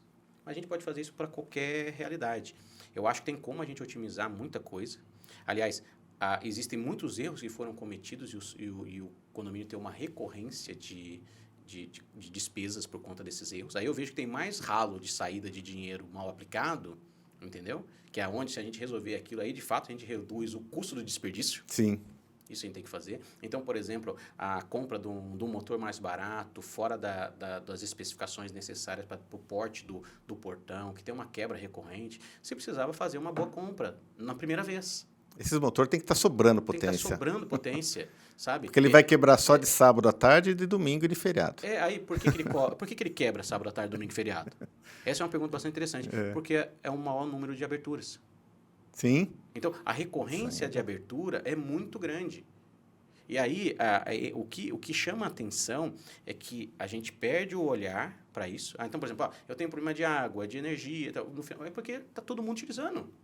A chance de dar problema é muito grande. Ou, às vezes, acontece também durante a semana, mas você não está lá no condomínio. Então, o impacto é um número menor de pessoas, isso passa batido. Sim. Mas eu acho que o desperdício, eu acho que é um elemento a ser atacado. Então, se a gente pensasse em inovação simplesmente para aquilo que a gente está desperdiçando, seja de energia, de recursos humanos, pessoas. Por exemplo, com a pandemia, a maioria das empresas aprenderam a trabalhar com menos. A gente tinha um quadro inchado. Na pandemia, uma parte precisou ficar em casa, outra parte precisou trabalhar. Não fez falta. Quando voltou, não fez falta. Tava bom assim, né? Não é curioso? Então, teve empresas que elas reformaram a sua realidade simplesmente percebendo, puxa, dá para fazer mais com menos. Dá. Em condomínio, dá para fazer mais com menos. Dá para fazer mais com menos. Tem que ter um consultor, tem que estudar, o síndico realmente tem que... Eu vejo muito síndico, eu pergunto, né? Ah, Marcelo, tô saco cheio eu recebo tanta coisa, nem vou mais atrás. Tanta coisa de palestra, tanto advogado me procurando, tanto isso, aquilo, né? E porque esse marketing também, não, bombardeia demais o cara, né? Eu acho que uma coisa que o síndico ele tem que entender quando ele assumiu a posição aí do condomínio, ele vai ser buscado por pessoas. Sim. Então ele vai ter que também entender qual que é o papel dele agora. Tá? Ninguém mandava e-mail para ele, agora que ele é síndico, todo mundo manda. É natural. Eu acho que ele tem que entender e aliás, ele precisa disso. Eu acho que o síndico poderia aproveitar esse momento para fazer, por exemplo, uma lista de contatos de qualidade. Porque, imagina, se eu precisar chamar alguém só quando o cano estourar, vai custar mais caro. Ah, tem que ser os parceiros. Tem que ter os prestadores se você parceiros. Chamar um estranho, vai ser mais caro mais também. Caro ainda. Né? Então, o fato de você conhecer, eu acho que isso é importante. Eu acho que é um pedágio que a gente vai ter que pagar. Tá. Né? Eu não tenho... por exemplo, eu queria casar e eu precisei pagar o jantar. Sabe? Eu tinha que levar para passear. Eu achei que... Eu estava conversando com meu sogro esse dia. Eu achei que ia acabar essa despesa, mas não acabou. Não acabou, não. Mas, sabe, faz parte do jogo. Sabe? Então, não tem... aquela frase em inglês, no pain, no gain, é uma verdade maravilhosa. Sabe? Se não tiver...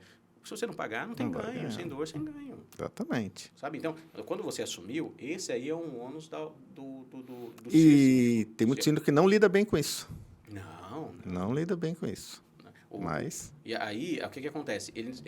Se você imaginar que quem está chegando para trabalhar com jeito de falar contigo, como é a pessoa que está tentando vender o serviço, como é que ele vai lidar com o condômino?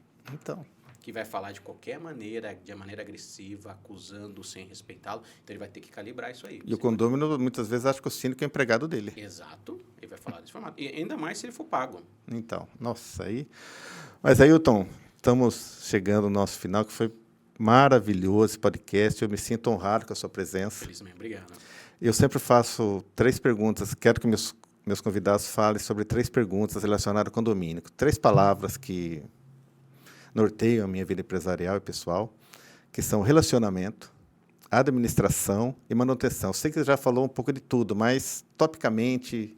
Não, legal, vamos lá. Relacionamento é muito importante da vivência condominial, porque gerir condomínio é gerir uma experiência.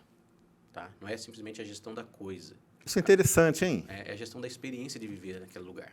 Tá. Então, os relacionamentos vão ser muito importantes. Então, nós vamos lidar com gente, nós vamos lidar com as dores dessas pessoas, com as suas alegrias, com as suas expectativas.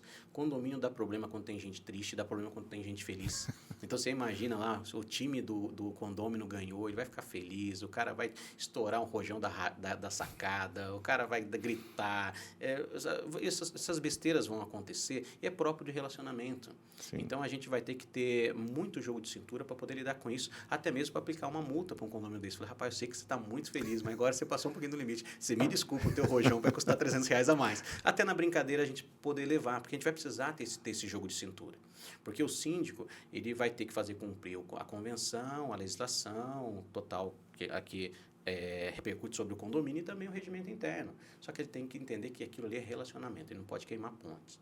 Ele tem que trazer pessoas para o lado dele e tem que trabalhar para que a vivência das pessoas naquele lugar seja muito feliz. Isso passa pelo relacionamento entre um condomínio e o outro. Apesar que o síndico não tem responsabilidade quanto a isso, ou seja, se 2 unidades elas estão brigando, aquilo não afeta o restante da massa condominial, eu não tenho que ir lá intervir naquela questão entre particulares.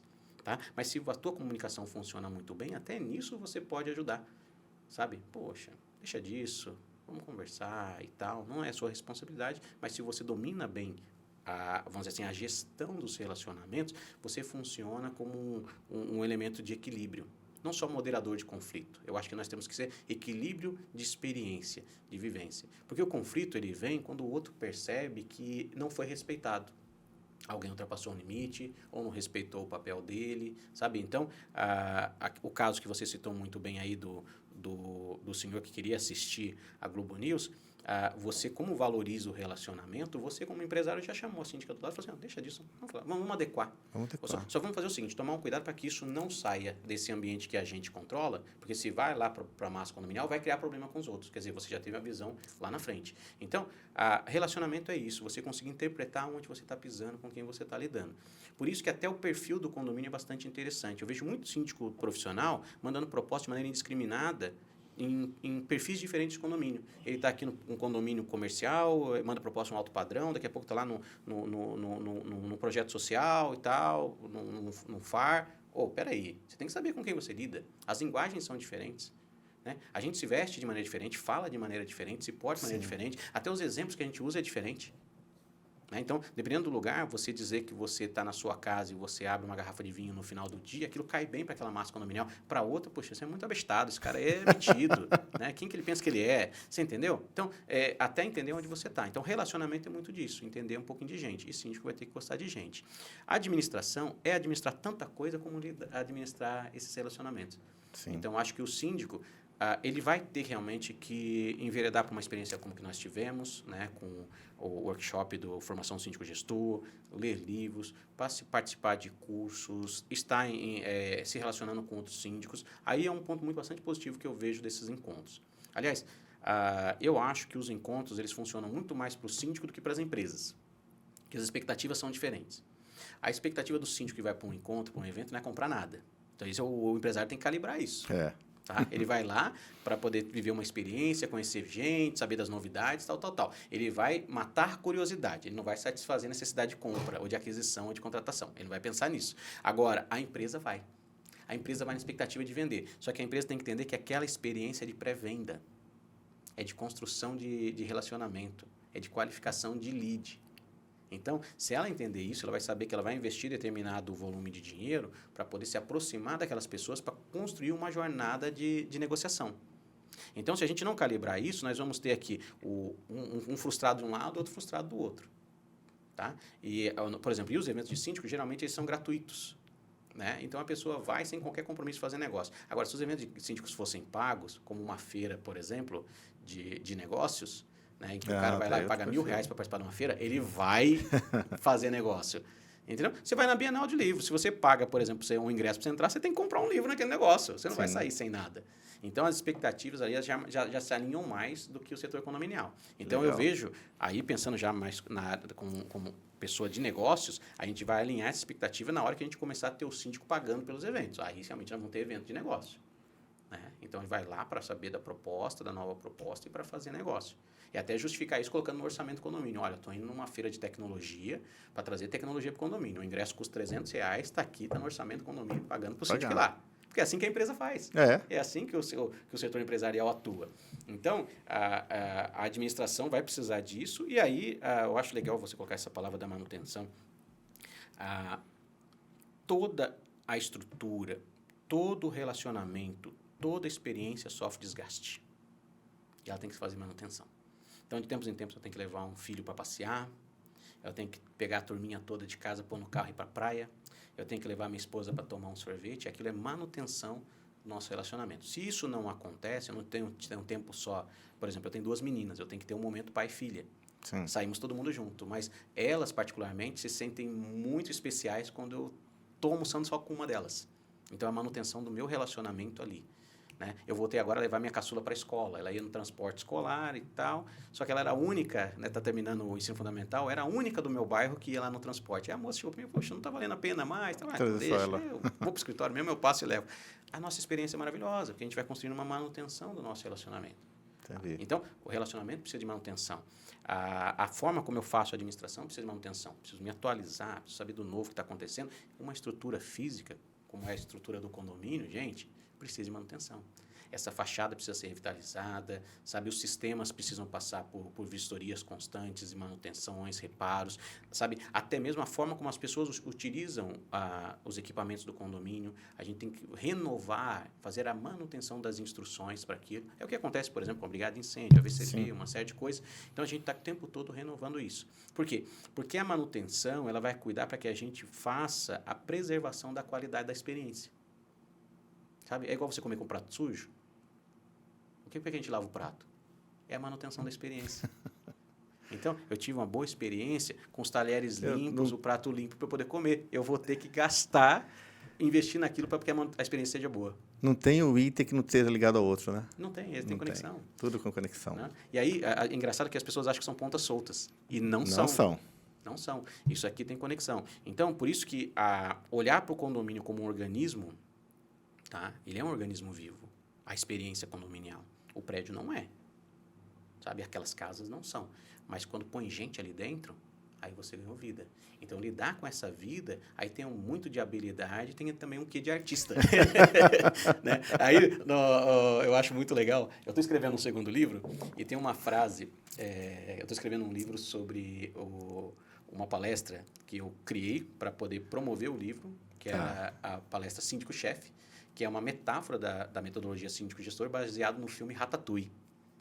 E aí eu estou escrevendo agora o livro Síndico-Chefe, né? Que daí é essa experiência dentro do filme Ratatouille. E tem uma cena que é maravilhosa, que eles estão na cozinha, estão falando sobre essas experiências, as dicas para estar na cozinha, e no final eles culminam nessa questão dos relacionamentos. Quem está lá dentro? Você tem que conhecer a sua equipe. Aí começa a contar a história de cada um dos cozinheiros, daqueles que estão lá na cozinha. Poxa, e as histórias são maravilhosas. Aí ela diz o seguinte, sabe o que acontece? Nós não somos só cozinheiros, nós somos um time, nós somos piratas. A gente é artista. Então, no final, a gente é artista mesmo nessa brincadeira toda. Falando em final, suas considerações finais, Ailton.